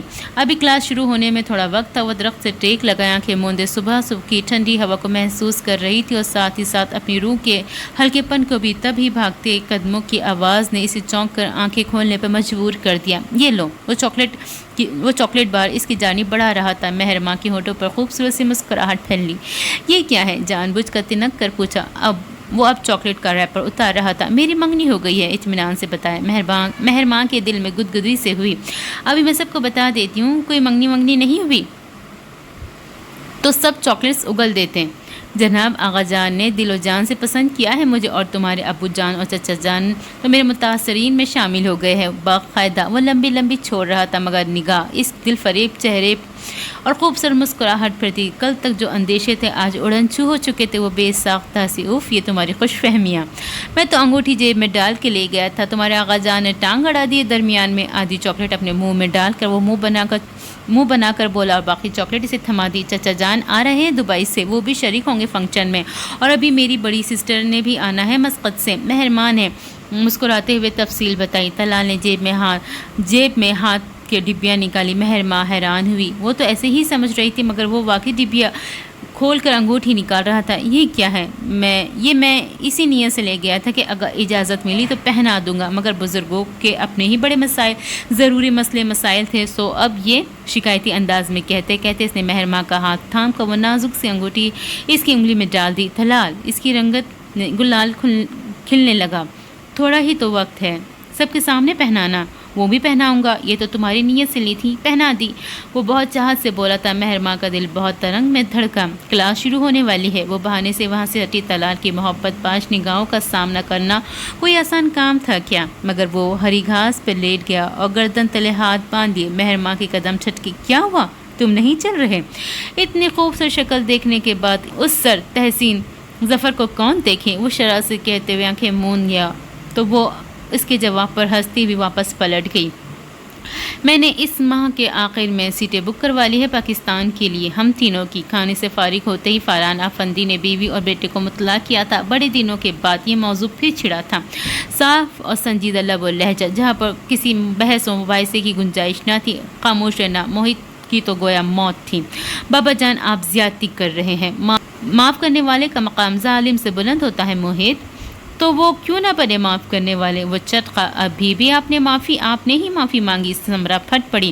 معافی مانگنے سے میں چھوٹا نہیں ہو گیا سمرا، میرے والد ہے وہ، میں مانتا ہوں میری غلطی نہیں تھی، مگر پھر بھی ان کا مقام ایسا ہے، میں بنا قصور کے ان سے معافی مانگ سکتا ہوں، اور میں اپنے موہت کی موت معاف کر دوں انہیں؟ نمونیا میں مبتلا تھا میرا بچہ، اور کیسے ظالموں کی طرح سرد تاریک رات میں ہمیں گھر سے در بدر کر دیا آپ کے آغا جان نے۔ وہ رونے لگی۔ تمہارا بیٹا، تمہارا موہت تمہارے پاس ہے سمرا، بھول جاؤ ان خوفناک لمحوں کو، گزر گیا وہ سب، انہوں نے سختی سے کہا تو موہت نے آگے بڑھ کر ماں کو گلے لگا لیا۔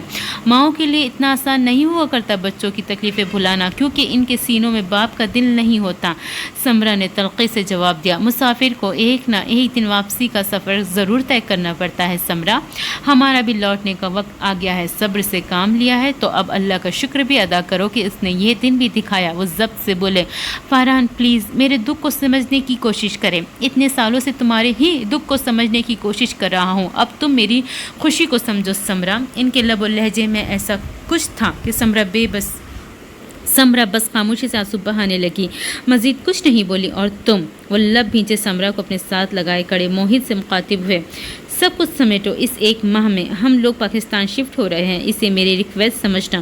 موہت کے پاس اعتراض کا ایک لفظ نہ بچا تھا، وہ دانتوں پر دانت جمائے کھڑا رہ گیا۔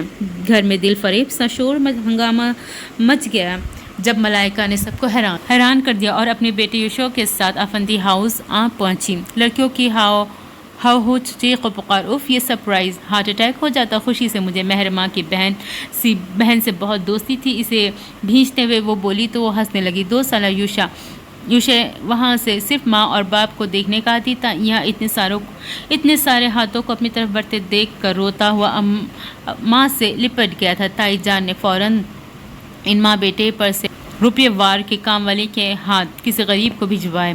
گھر میں خوشی کی لہر سی دوڑ گئی تھی۔ اور تم سناؤ، طلال کیسا ہے؟ فرصت سے بیٹھتے ہوئے وہ ملائکہ نے مسکراتے ہوئے پوچھا تو وہ آنکھ دبا کر شرارت سے بولی، بہت اچھا ہے۔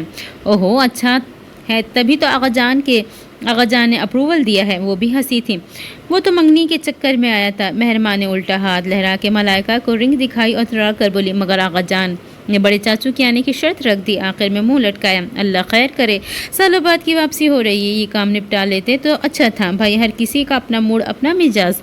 تائی جان نے اندر داخل ہوتے آدھی بات سنی تھی، تشویش سے بولی، سمرا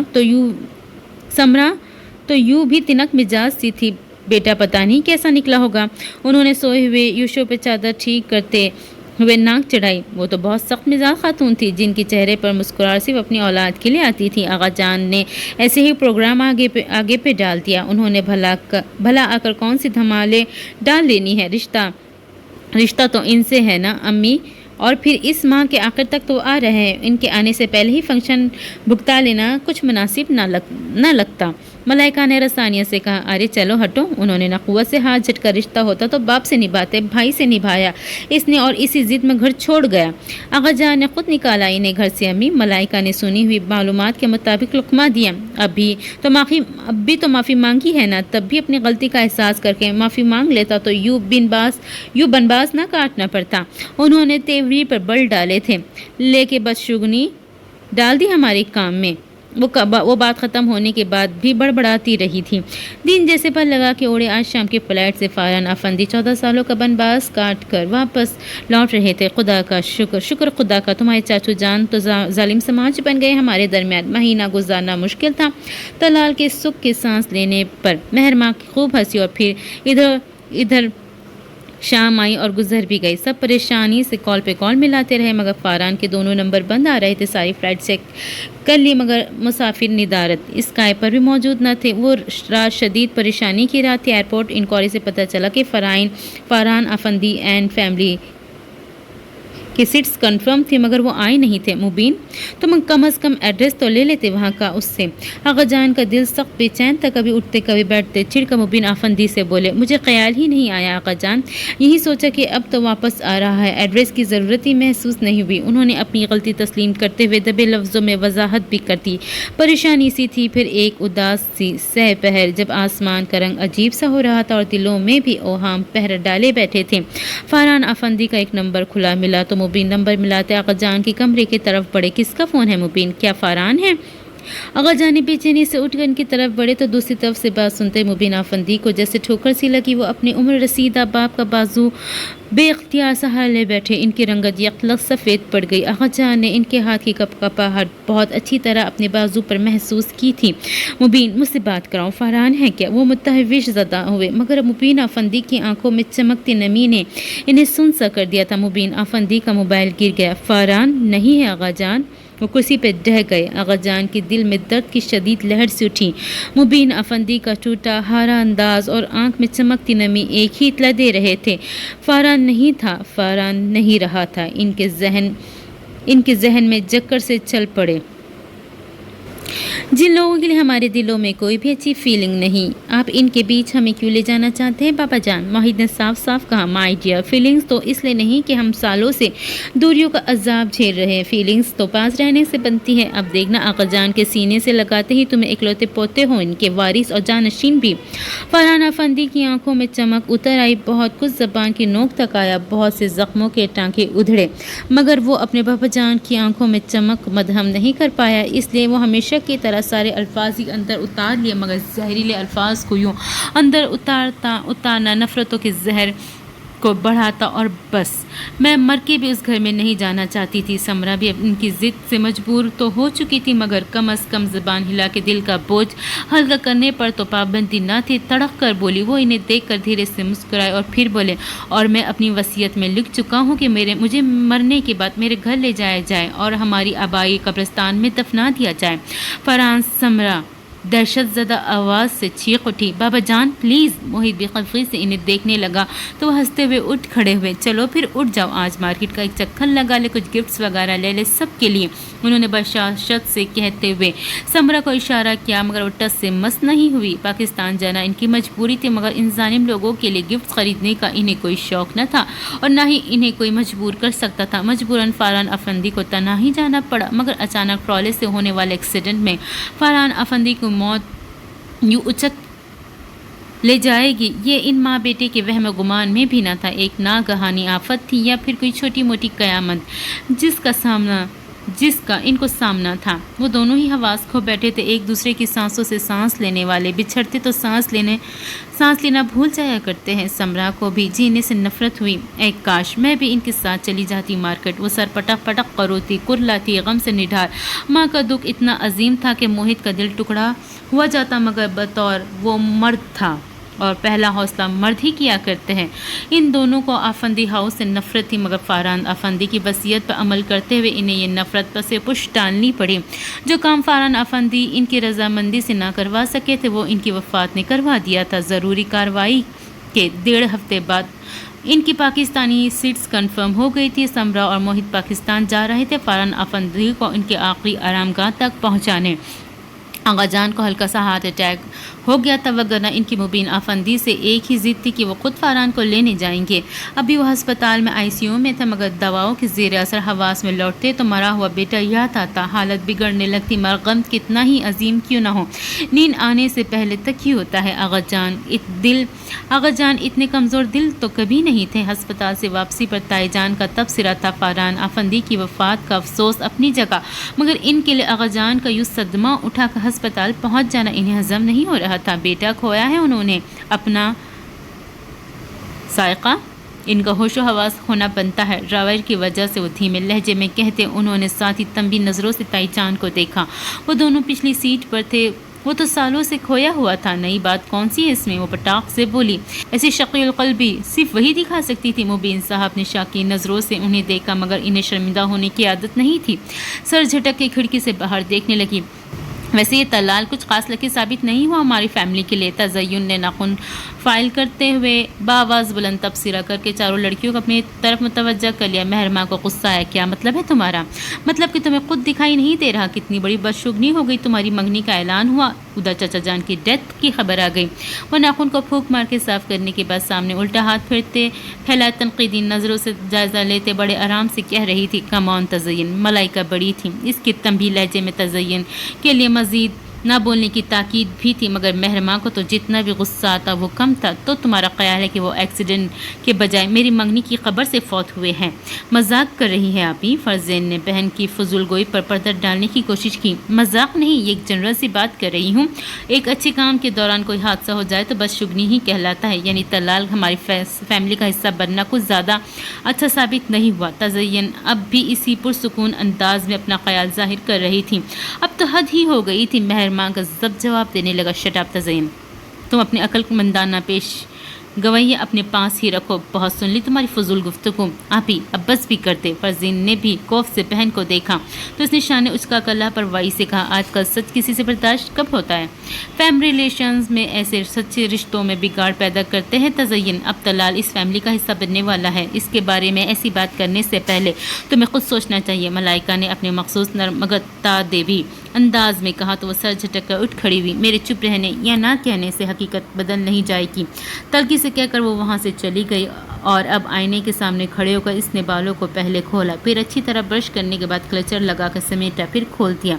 سمجھتی کیا ہے خود کو؟ ہاں، تزئین صاف گو تھی، منہ پھٹ، دل دکھانے کی حد تک صاف گو، خصوصاً مہر ماں کے بارے میں، اور طلال اسے بھی مہر ماں ہی دکھائی دی، میں نہیں۔ اپنے عکس کو آئینے میں دیکھتے ہوئے اس کی آنکھوں میں ضبط کا گلابی پن اترنے لگا۔ وہ سر جھٹک کر اپنی سلکی ڈارک براؤن بالوں کو کلچر میں جکڑنے لگی۔ گزشتہ 2 ہفتوں میں وہ اتنا رو چکی تھی کہ اب تو لگتا تھا آنکھوں کے سوتے بھی خشک ہو گئے تھے۔ آج وہ ماں بیٹا فاران افندی لے کر خود پاکستان جا رہے تھے، افندی ہاؤس، جس سے سمرا اور موہد افندی کو یکساں نفرت تھی۔ آغا جان کو بھی ابھی اسپتال میں ہی رہنا ہوگا، ڈاکٹر سے بات ہوئی تھی میری، مزید کوئی صدمہ ان کا دل برداشت نہیں کر پائے گا، دوبارہ ہارٹ اٹیک بھی ہو سکتا ہے انہیں۔ مبین افندی خود پر ضبط کی کڑی منزل سے گزر رہے تھے، بھائی کے ملنے کی امید بندھی بھی تو یوں کہ اگلے پل ہی ٹوٹ بھی گئی۔ ابھی تو آغا جان کے مان جانے کی خوشی بھی ٹھیک سے منا نہیں پائے تھے۔ قریبی رشتہ داروں کو فاران افندی کے آنے کی خبر تھی، سب کو معلوم تھا کہ وہ کچھ دنوں بعد مہر ماں کی منگنی کا ایک بڑا فنکشن ہونے والا ہے، جس میں سبھی فاران اور ان کی فیملی سے ملاقات بھی ہو جاتی، مگر اب تو پرسہ دینے والوں کا تانتا بندھا ہوا تھا۔ 1.5 ہفتے سے وسیع عریض ہاتھ میں چاندنیاں بچھائی جاتی، وہاں باقاعدہ قرآن خوانی ہوتی، کوئی نہ کوئی آتا ہی رہتا۔ افندی ہاؤس میں مستقل ماتم بچھی ہوئی تھی۔ میرا تو دل نہیں کرتا بھی اس جل ککڑی تزئین سے بات بھی کروں۔ مہر ماں غصے سے پیچ و تاب کھا رہی تھی۔ یوشا کے منہ میں دودھ کی بوتل لگاتے ہوئے ملائکہ نے حیران ہو کر اسے دیکھا تھا۔ کیا ہوا؟ اس روز آپ کے سامنے بھی طلال کے بارے میں بکواس کر رہی تھی، آج پھر اس نے میرا موڈ خراب کر دیا۔ یونیورسٹی میں بھی اس طرح کی فضول بات کرتی پھرتی ہے، اس کی تو عادت ہے، اور تم سے میں نے بھی کہا تھا کہ یونیورسٹی سے چھٹی لے لو، کل چچا جان کی میت آ رہی ہے۔ ملائکہ نے تزئین والی بات کو نظر انداز کرتے ہوئے اسے تعریف کی۔ ضروری نوٹس لینے تھے سر مزمل سے، 3 چھٹیاں پہلے بھی کر چکی ہوں، صبح گھر پر ہی ہوں میں۔ مہر ماں نے منہ پھلا لیا۔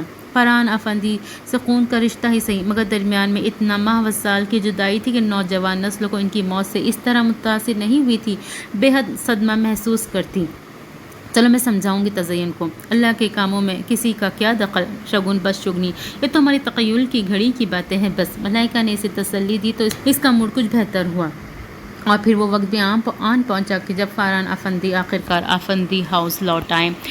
تابوت میں بند، ایمبولینس میں سوار ہو کر ہی صحیح، سیاہ شفون لباس میں ملبوس، بالوں کو سفید و سیاہ اسکارٹ سے ڈھانپے، غم و نڈھال سمرا ساتھ تھی، اور مبینہ افندی اور سہیل افندی کی قدم چھٹکے مارے حیرت کی کہ آنے والے نوجوان کو دیکھنے کے بعد ان دونوں نے بے اختیار ایک دوسرے کو دیکھا۔ اونچا لمبا قد، مغرور نقوش، بے حد جانے پہچانے۔ سمرا نے کسی کے بھی پاس رکنے یا کسی کے گلے لگنے کی زحمت نہیں کی۔ تابوت کو لان کے وسط میں رکھ دیا گیا اور وہی جا کے بیٹھ گئی اور بے زبان خاموش بہتی آنکھوں کے ساتھ اپنی زندگی کے ہم سفر سے گفتگو کرنے لگی جو بیچ سفر میں چھوڑ گیا تھا۔ وقت کسی کا انتظار نہیں کیا کرتا۔ آغا ذوالفقار افندی مسکن دواؤں کے زیر اثر اسپتال میں سوتے رہے اور ان کا لغ تیزی کا من و مٹی تلے لے اتر گیا۔ سمرا حواس کھو چکی تھی، عورتوں نے انہیں سنبھال کر ان کے لیے تیار کردہ کمرے میں لٹا دیا تھا۔ موہد باپ کے جنازے کے ساتھ گیا تھا۔ آج زندگی کا ایک باب تمام ہوا۔ آنے والے دن بے حد خاموشی اور سوگواری میں گزرے۔ سمرا اب کچھ بہتر تھی۔ آغا جان ہسپتال سے گھر واپس آ گئے۔ فی الحال انہیں فاران صاحب کی پاکستان میں تدفین کے متعلق کچھ نہیں بتایا گیا تھا، صرف انہیں یہ خبر دی گئی کہ سمرا اور موہد افندی ہاؤس آ چکے ہیں۔ موہد کا رویہ سب سے ہی انتہائی سرد اور کھینچا سا تھا۔ اتنا ہینڈسم اور خوبرو کزن، وہ سب ناشتے اور کھانے کی میز پر ایک دوسرے کو اشارہ کرتی، مگر وہ تھا انتہائی مغرور۔ سر تاثرات لیے سر پلیٹ میں گھسائے، کھا پی کے یہ جا وہ جا۔ موہد اپنے کمرے کی طرف بڑھ رہا تھا کہ جب مبین افندی نے اسے پکارا۔ اپنے تایا اور چچا دونوں ہی سے اس نے ابھی تک سلام و دعا سے زیادہ کوئی بات نہیں کی تھی۔ بہو کو استفہامی انداز میں اچکائے وہ یوں پلٹا جیسے کہہ رہا ہوں، کون؟ میں؟ مجھے بلایا آپ نے؟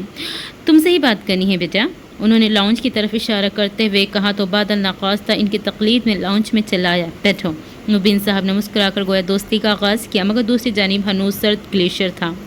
شکریہ، آپ بتائیں جس کے لیے بلایا ہے آپ نے؟ رکھائی سے کہہ کر وہ بڑے ضدی انداز میں کھڑا انہیں بے سختہ کسی کی یاد دلا گیا۔ آغا جان تم سے ملنا چاہتے ہیں بیٹا۔ انہوں نے بے اختیار پدرانہ جذبے کے تحت اس کے شانے پہ ہاتھ رکھا تو لمحہ بھر ان کی طرف دیکھنے کے بعد اسی رکھائی سے بولا، مگر میں ان سے نہیں ملنا چاہتا۔ بری بات محیط بیٹا، بڑوں سے ایسا رویہ اختیار نہیں کرتے۔ انہوں نے نرمی سے ٹوکا تو برجستہ مگر کاٹدار لہجے میں بولا، کیا کرے جی، خون کا اثر ہے، بدلحاظی تو نس نس میں دوڑ رہی ہے میری، وراثت میں ملی ہے بد عادات۔ ایسا تلخ اور منہ پھٹ جواب۔ مبین افندی سن رہ گئے، کچھ بولنا ہی بھول گئے، مگر مہر ماں افندی کو کون روک سکتا تھا بھلا؟ ایکسکیوز می مسٹر، وہ ایک دم اس کے سامنے آئی اور اس کی طرف انگشت شہادت اٹھا کر تنبیہ لہجے میں بولی۔ موہت ناگواری سے گلابی لباس میں ملبوس سیاہ بالوں والی لڑکی کی جرات کو دیکھا۔ وراثت میں اگر کچھ اچھا نہیں ملا تو اس دماغ کو کسی اسٹور میں بند کرتے، ہمیں ذرا بھی برا نہیں لگے گا۔ اچھا ہوگا اگر یہاں رہائش کے دوران آپ نے اپنے والدین کی تربیت شو کرے تو۔ وہ بولی تو موہت افندی کا دماغ گھوم گیا۔ چلے ابو، آپ خواہ اپنے بی پی کیوں بڑھا رہے ہیں؟ انہیں زبردستی وہاں سے لے گئی۔ ربش، موہت نے سر جھٹکا۔ کتنے آرام سے وہ جتا گئی تھی کہ یہاں اسے اپنے والدین کی تربیت دکھانی چاہیے، اور جب کہ وہ لوگ یہاں آ ہی گئے تھے تو آغا جان سے ملنا لازم ہی ٹھہرا تھا۔ وہ سمرا کے سر پہ ہاتھ پھیرنے کے بعد موہت کو دیکھ کر بے حد جذباتی ہو گئے۔ انہیں اپنے دونوں بیٹے، اپنے کٹ جانے والے دونوں بازو یاد آئے، اسے گلے لگائے بھیگی آنکھیں لیے وہ بہت جذباتی ہو رہے تھے، مگر موہت کے دل میں ان کے لیے ترہم یا ہمدردی کا کوئی جذبہ نہیں جاگا تھا۔ وہ ٹھس سا ان کے سینے سے لگا کھڑا رہا۔ اسے یاد آتا رہا کس طرح ان لوگوں نے انہیں گھر سے نکالا تھا، کیسے ان پر افندی ہاؤس کے دروازے بند کر دیے گئے تھے۔ اسے یاد آیا کہ فاران افندی کو محض اپنے بھائی کا ساتھ دینے کی پاداش میں اس گھر سے بے دخل کر دیا گیا تھا۔ اس نے اس کے سینے سے لگے اپنے ہر عہد کو دہرایا تھا، ان کے ہر ظلم کو یاد کیا تھا۔ وہ بھولنے والا نہیں تھا، وہ موہت افندی تھا۔ اسے اس گھر کے مکینوں سے بہت سے بدلے لینے تھے۔ ہی از سو ہینڈسم یار، تزین آج کل موہت افندی کی تعریفوں کی رطب اللسان تھی۔ موہت افندی جس کو خبر بھی نہ تھی کہ اس کے گھر میں کل کتنی لڑکیاں رہتی ہیں۔ آنکھ مہرو کا مخ حلق تک کڑوا ہوا، ہینڈسم بدتمیز کا ہو، اچھی شکل کا غرور ہلے بیٹھا ہے، شاید تمیز تو ہے نہیں اسے بات کرنے کی، اس پہ یہ بدتمیزی بھی سوٹ کرتی ہے۔ ہینڈسم لوگوں کی ایک آدھ قتل بھی معاف ہونا چاہیے، کیوں ملاحہ؟ تزین کے انداز سے پتہ نہیں چل رہا تھا کہ وہ سیریس ہے یہ مذاق کے موڈ میں، لیکن مہرماں کو تو موہت افندی زہر لگا تھا۔ اس کے باپ کے ساتھ اتنی بدتمیزی اور اکھڑ انداز سے بات کرنے والا اسے کبھی اچھا لگ بھی نہیں سکتا تھا۔ ایسے لوگ تم ہی کو پسند آ سکتے ہیں بس۔ مہرماں کا موڈ خراب ہوا۔ وہ ان سب کو موہت کی مبین افندی کے ساتھ ہونے والی گفتگو اور اس کے رویے کے بارے میں بتا چکی تھی، مگر اس کے باوجود بھی اگر وہ اس کے ہینڈسم ہونے پر رشک کر رہی تھی تو پھر ان کا کچھ نہیں ہو سکتا تھا۔ تمہارے پاس تو نہ چانس ہے اور نہ آپشن، ورنہ تم بھی ضرور سوچتی۔ تزین نے بلا واسطہ حملہ کیا تھا طلال سے منسوب رشتے کا حوالہ۔ میں طلال سے کمیٹڈ نہ بھی ہوتی تب بھی موہت افندی کا بھی میری فرسٹ تو کیا لاسٹ چوائس بھی نہ ہوتا۔ تزین ضبط کرتے ہوئے اس کی آواز بلند ہو گئی تھی، نہ صرف لاؤنج میں موجود تائی جان بلکہ سمرا اور موہت نے بھی بخوبی سنی تھی۔ تائی جان کی بیٹی اس قدر بدتمیزی پر جزبز ہو کر پہلو بدل کر رہ گئی۔ اس طرح کے تقریبی بیان کم از کم آہستہ آواز میں اپنے کمرے میں بیٹھ کر کیے جانے چاہیے، مگر ان کی باغی اولاد کو کون سمجھاتا؟ ساتھ ہی سٹنگ روم میں بیٹھی سب کی سب یہ چکن روم تو نہ سمرا گھر کے بنے ہوئے ہیں۔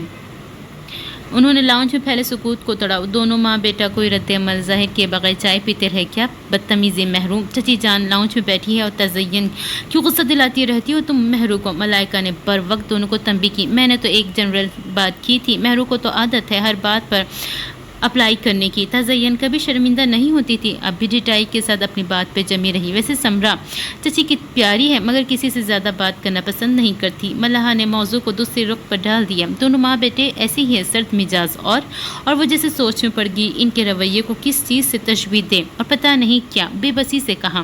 یہ کون سی خاصیت دریافت کی ہے تم نے؟ ملائکہ نے اس کے آخری فقرے پر اسے گھورا۔ پتہ نہیں آپی، مگر سمرا چچی کی آنکھوں میں کچھ عجیب سی کیفیت دکھائی دیتی ہے مجھے، وہ لچ کر بولی۔ جو اس نے محسوس کیا اسے بیان کرنا اسے بہت مشکل لگ رہا تھا۔ صرف سمرا تائی کی آنکھیں دیکھی ہے یا؟ تزین نے مسکراتے ہوئے قد ہز اٹھاتے ہوئے آخر میں زمانی سا فقرہ ادھورا چھوڑ دیا۔ باقی کہ تمہاری لیے چھوڑ دی ہے، مجھے ان فضولیات میں پڑھنے کا کوئی شوق نہیں۔ ہماری کوفت کے ڈھنگ کا جواب بھی نہیں دے سکی اور وہاں سے اٹھ ہی گئی۔ وہ آغا جان کے پاس آئی تو وہ جاگ رہے تھے۔ مسنون دعاؤں والی چھوٹی سی کتاب ہاتھ میں تھی۔ مہر ماں کو دیکھ کتاب بند کر دی اور چشمہ اتار دیا۔ کیسے ہیں آغا جان؟ وہ مؤدب سے ان کے پاس کرسی پہ بیٹھ گئی۔ ٹھیک ہوں، موہت کہاں ہے؟ ان کا پہلا سوال ہی غیر متوقع تھا۔ وہ گڑبڑائی۔ پتہ نہیں آغا جان، شاید گھر پر ہی ہو۔ تو میرے پاس آ کے کیوں نہیں بیٹھتا؟ وہ یاسیت سے بھرے لہجے میں بولے تو مہر ماں کا دل ڈوب سا گیا۔ آغا جان کو اس کیفیت میں بھی اس نے کبھی نہیں دیکھا تھا۔ بیٹھے گا آغا جان، میرا خیال ہے وہ ہم سب سے کچھ اجنبیت محسوس کرتا ہے فی الحال۔ مہر ماں نے جلدی سے ان کے دل رکھنے کے لیے کہا، وگرنہ اس سے بڑھ کر موہت افندی کے خیال کون جانتا تھا شاید، بلکہ یقیناً مبین صاحب نے بھی آغا جان سے موہت کی بد زبانی کا ذکر نہیں کیا تھا۔ اسے کہو کہ میرے پاس آیا کرے، اس سے میرے بیٹے کی خوشبو آتی ہے۔ وہ محض اتنا ہی کہہ کر خاموش ہو گئے، مگر مہر ماں کو لگا جیسے اس کے دل میں خنجر سا گڑ گیا ہو۔ آپ کی طبیعت اب ٹھیک ہے آغا جان؟ آپ بھی باہر نکلا کریں، ہمارے ساتھ کھانے میں شریک ہوں گے تو سمرا چچی اور موہت سے بھی بات چیت ہو جائے کرے گی، اجنبیت دور ہوگی۔ وہ جب بھی پوتا نہ ہونے کا غم کرتے تو مہر ماں کو بہت دکھ ہوتا تھا، مگر اب جب کہ موہت ان کے پاس آ چکا ہے تو مہر ماں کو کوئی جلن محسوس نہیں ہو رہی تھی، بلکہ اسے تو موہت کی بدتمیزی پر غصہ آیا تھا کہ اب جب کہ سب کے رویے اور حالات بدل چکے تو وہ یوں پرانی باتوں کو سینے سے لگا کر رکھنے اور تانے دینے کا کیا مطلب تھا؟ مگر خیر، میں نے بھی اچھا جواب دیا۔ وہ بڑی مطمئن تھی، جواب نہ دے پاتی تو ہفتہ بھر نیند نہیں آتی اسے۔ وہ دل ہی دل میں کچھ جوڑ توڑ کر رہی تھی، جانے کتنے صعوبتوں اور مشکلات سے گزار کر آج وہ دلہا بنا زرنگار کے پہلو میں بیٹھا تھا۔ مبشر بلاس کے فلیٹ پر چند گواہان کی موجودگی میں نکاح کی سنت ادا ہوئی۔ اب وہ نصیر قاضی کے ڈرائیور کے ہمراہ اس کے فارم ہاؤس پہ جا رہے تھے۔ اس نے زرگل بائی کو منہ مانگی قیمت دے کر زرنگار کو پایا تھا۔ اس کا اکاؤنٹ بالکل خالی ہو چکا تھا، گاڑی اور فلیٹ دونوں انتہائی رازداری سے بک چکے تھے، مگر وہ خوش تھا، بے حد خوش۔ اس کی زندگی کی انمول خوشی سستے داموں میں پالی تھی۔ وہ کمرے میں داخل ہوا تو زرنگار بستر پہ پاؤں لٹکائے بیٹھی۔ وہ کھنکارا۔ زرنگار سوچوں سے چونکی، پھر وہ وجیہ و خوبرو ہم سفر کو دیکھے گئی، یہاں تک کہ آنکھیں چھلک گئی۔ ارے وہ تیزی سے اس کی طرف لپکا۔ زرنگار نگاہ اٹھا کر اسے لپٹ گئی اور رونے لگی۔ کبھی مجھے خریدنے کا تانا مت دینا وقار، میں اسی روز مر جاؤں گی۔ وقار نے اسے کندھوں سے تھام لیا اور اس کی سبھی پیشانی کو چومتے ہوئے بے حد محبت سے بولا، تم تو انمول ہو میری جان، صدقہ دے کے آیا ہوں تمہارا۔ تم تو اس قابل ہو کہ تم پر سلطنت وار دی جائے۔ زرنگار نے اس کی محبت کی شدت کو روح تک محسوس کیا۔ اس کے الفاظ ٹھنڈے میٹھے پانی کے مانند تھے، تن بدن کی تپش کو ختم کرتے، جلتے بلتے دل کو سکون دیتے۔ وہ اسے دیکھتی رہی، اس کی نظروں میں محبت کے ساتھ ساتھ فخر کا رنگ بھی تھا۔ وقار افندی کا ہلکا سا کھنکارا۔ اب اگر تم اپنی جگہ جا کے بیٹھو اور مجھے موقع دو تو میں تمہارا گھونگھٹ اٹھانے کا شوق پورا کر لوں۔ بڑی معصومیت سے اپنی دلی خواہش کا اظہار کیا گیا تھا۔ زرنگار لجا کر پیچھے ہٹی تو ہنستے ہوئے وقار افندی اس کا ہاتھ کھینچ لیا۔ سیاہ آسمان کے سینے میں پورے دنوں کے چاند روشن سے جگمگا رہا تھا اور سارے نگینوں کی طرح زوں فشاتے آج کی رات زمین پر دو ستاروں کا ملن تھا۔ موبائل کی بیل کافی دیر سے بج رہی تھی، مگر سننے والا اوندے منہ پڑا بے سوچ سو رہا تھا۔ موبائل بج کر خاموش ہو گیا تھا۔ زرنگار واش روم سے نکلی، آئینے کے سامنے جا کر بالوں کو تولیے کی گرفت سے آزاد کیا اور نرم ہاتھوں سے سہلانے لگی۔ اس کی نگاہ آئینے میں بستر پہ سوئی وقار افندی پر بار بار پڑ رہی تھی۔ ہر بار ایک خوبصورت سی مسکراہٹ اس کے لبوں سے کھیل جاتی۔ تبھی موبائل نے دوبارہ بجنا شروع کر دیا تو وہ چونکی، تولیا کرسی کی پشت سے پھیلا کر موبائل اٹھانے کے لیے ہی بڑی اور جھک کر موبائل اٹھا لیا۔ اس کے گلے بال شانے سے سرک کر وقار افندی کے منہ پہ پڑے تھے۔ اس نے نیند ٹوٹنے پر سر اٹھا کے دیکھا اور زرنگار کی کلائی تھام لی۔ فون بج رہا ہے کب سے؟ اگر میری ہر صبح ایسی حسین ہو تو میں ہمیشہ سویا ہی رہنا پسند کروں گا، نیند سے بوجھل سے لہجے میں کہتا ہوا زرنگار کا دل دھڑکا گیا تھا۔ کال کرنے والا بھی کوئی بے حد مستقل مزاج تھا۔ موبائل مستقل بجے جا رہا تھا۔ کال تو اٹینڈ کر لو، تمہاری دوست کوس رہے ہوں گے تمہیں، وہ مسکرا کر بولی تو ذرا سا اونچا ہو کر تکیے سے ٹیک لگاتے ہوئے وقار نے موبائل اس کے ہاتھ سے لے کر اسکرین پر نمبر دیکھا تو لمحے بھر کو ٹھٹک گیا۔ گھر کے نمبر سے کتنی کالز آ چکی ہے، تب موبائل اتنا عام نہیں ہوا تھا۔ کیا ہوا، کس کا فون ہے؟ گھر سے ہے، وہ مسکرایا۔ زرنگار فکر مندی سے بولی، ان کو پتہ چل گیا ہوگا، یہ تو اور بھی اچھی بات ہے، مجھے تمہید نہیں باندھنی پڑے گی۔ وہ مطمئن تھا، یہ تمہاری زندگی بہت مشکل ہونے والی ہے وقار، زرنگار آزردگی سے بولی۔ تو وقار نے اس کی ریشمی زلفوں سے اٹھنے والی خوشبو کو سانسوں میں بساتے ہوئے بولا، پہلے میں اس کی آسانیوں کو تو محسوس کر لوں۔ کمرے میں زرنگار کی کھلکھلاتی ہنسی گونج اٹھی۔ وہ 2 دن بعد گھر لوٹا تو آغا جان کا پارا ہائی تھا۔ تمہیں آزادی دے رکھی تو اس کا مطلب یہ نہیں تھا کہ تم اس کا ناجائز فائدہ اٹھاؤ۔ وہ گرج رہے تھے اور وقار افندی سر جھکائے بڑی سعادت مندی سے کھڑا تھا۔ میں نے جانے سے پہلے بھائی صاحب کو بتایا تھا، اس نے ادب سے مبین افندی کا حوالہ دیا۔ بتایا ہے اس نے مجھے، آغا جان کو اور غصہ آیا۔ اس طرح اطلاع کر کے جاتے ہیں 2 منٹ کی کال بس، اور کہہ دیا کہ دوستوں کے ساتھ جا رہا ہوں گھومنے۔ یہ طریقہ ہے اجازت لینے کا؟ میں نے انہیں انفارم کیا تھا، اجازت نہیں مانگی تھی بابا جان۔ وقار افندی کے لب اللہجے میں ادب تو تھا مگر ان کے غصے سے متاثر ہونے کا تاثر نہیں۔ وہی ایک تھا ان چاروں بیٹوں میں سے انہیں بابا جان کہنے والا، ان کا لاڈلا سب سے چھوٹا بیٹا۔ ہاں بڑے ہو گئے ہو، اب تمہیں ہماری اجازت کی ضرورت ہی نہیں رہی۔ انہوں نے طنز کیا، 20 فون کروائے ہیں میں نے، ایسی کون سی مصروفیت تھی تمہاری کہ جو ایک کال اٹینڈ نہیں کر پائے؟ چھم سے ایک دل نواز اور طرحدار سراپا وقار افندی کے پردہ ذہن پر اترا تو اتنے ہونٹوں پر باوجود ضبط کے مسکراہٹ پھیل گئی۔ سوری بابا جان۔ ہے بتاؤ مجھے، تمہارے آوارہ دوست تو یہیں پھر رہے، تم کہاں آوارہ گردی کر رہے تھے؟ اس کی مسکراہٹ میں انہیں نیا پن اور کچھ انوکھا سا لگا۔ وقار افندی کی وجاہت میں مزید اضافہ محسوس ہوا۔ کاٹن کے سفید کرتا شلوار میں ملبوس خوبرو تنومند وہ ان کا لاڈلا بیٹا تھا، مگر ان کی عتاب سے وہ بھی نہیں بچ پاتا تھا۔ اب بھی آئیں بائیں شائیں کر کے وہ ان کو ٹال گیا تھا، مگر موقع پا کر فرحان افندی اسے گھیر لیا۔ مبین افندی سب سے بڑے تھے، ان سے چھوٹے فرحان بھائی سے وقار کی بہت بنتی تھی، یا شاید وہی سب سے چھوٹے بھائی کے بڑے لاڑ اٹھاتے تھے۔ کہاں تھے شہزادے؟ وہ ابھی آغا جان کی ڈانٹ ڈپٹ کا سارا لیکچر سر جھکا کر سن کے آیا تھا، اور اب ناشتے کی میز پر آتے ہی یہ تفتیش، یہاں تو کہیں جانے سے پہلے پوسٹر لگا دینے چاہیے پورے شہر میں۔ وہ قفا سے اپنی کرسی پہ بیٹھا تو ماں جی نے نظروں میں اپنے شہزادوں جیسے بیٹے کی بلائی لی۔ اچھا تو بس اب ناشتہ کرنے دو اسے، 2 دن سے ڈبل روٹی ہی کھائی ہوگی دوستوں کے گھر۔ انہوں نے فرحان کو مزید بات کرنے سے منع کیا تو وہ وقار کو تھوڑا سا گھور کر خاموش ہو گئے، مگر فیکٹری جاتے ہوئے پھر سے انہوں نے وہی سے سٹارٹ کی لیا۔ اب بتاؤ کدھر تھے؟ اور اس نے جواب دینے کے لیے منہ ہی کھولا تھا کہ وہ بات کاٹ کر بولے، اب مجھ سے وہی گھسا پیٹا جھوٹ مت بولنا کہ دوستوں کے ساتھ تھا، وہ سب یہی ہے 2 دن سے۔ وقار نے منہ بند کر کے انہیں گھور کے دیکھا۔ بندے کی کچھ ذاتیات بھی ہوتی ہیں فرحان بھائی، وہ ناراضی سے اظہار کیے بغیر نہیں رہ سکا، اور تمہیں تو یوں بھی عادت ہے اپنی ذاتیات مجھ سے شیئر کرنے کی، چلو شاباش شروع ہو جاؤ۔ انہوں نے جیسے کسی بچے کو بچکارا، شادی کر لی ہے میں نے، کل ولیمہ تھا۔ وہ بے حد اطمینان سے بولا تو انہیں ہنسی آ گئی۔ آغا جان کو بتایا یہ سب؟ جوتے کھانے تھے ان سے، آپ کو سب سے پہلے بتا رہا ہوں۔ وہ مسکرا رہا تھا۔ آغا جان کو سچ میں بہت غصہ ہے، چھوٹے ہو اس لیے نظر انداز کرتے ہیں تمہیں، ورنہ سائقہ بھابھی نے تو خوب ہی باتیں بنائی تمہاری غیر موجودگی کے بارے میں، وہ سنجیدہ ہو گئے۔ یہی تو ہے بڑی بھابھی وینا، جیسے زچ ہوا، سمرا بھابھی بھی تو ہے، مجال ہے جو مسکراہٹ جدا ہو ہونٹوں سے۔ میری تو اتنی بڑی رازدار ہے وہ، اور یہ بڑی بھابھی کسی روز لٹیا ڈبو دے گی میری، وہ قفا سے کہتا انہیں ہنسا گیا۔ تو طوفان میں کشتی ڈالنے کی ضرورت ہی کیا ہے شہزادے، اس میں تو مرنا ہے، وہ مسکرا دیا۔ کہا بھی تھا میرے ساتھ شادی کروا لو، کم از کم یوں آوارہ پھرنے اور ڈانٹ کھانے سے تو بچ جاتے۔ انہوں نے نصیحت کی جو ہنسی میں اڑا گیا۔ آہا آپ کی شادی تو پھر سمرا بھابھی کس سے کرتی؟ انہیں ہنسی آ گئی۔ بےہودہ بات۔ فیکٹری میں پہنچ کر اپنے آفس جا رہے تھے جب وہ سنجیدگی سے بولا، مجھے پہلے بھی اور آج بھی اور آئندہ بھی آپ کی سپورٹ کی ضرورت ہے فرحان بھائی۔ وہ چھٹکے، رک کر بغور اس کا چہرہ دیکھا۔ کیا ہوا، کیا کر کے آئے ہو؟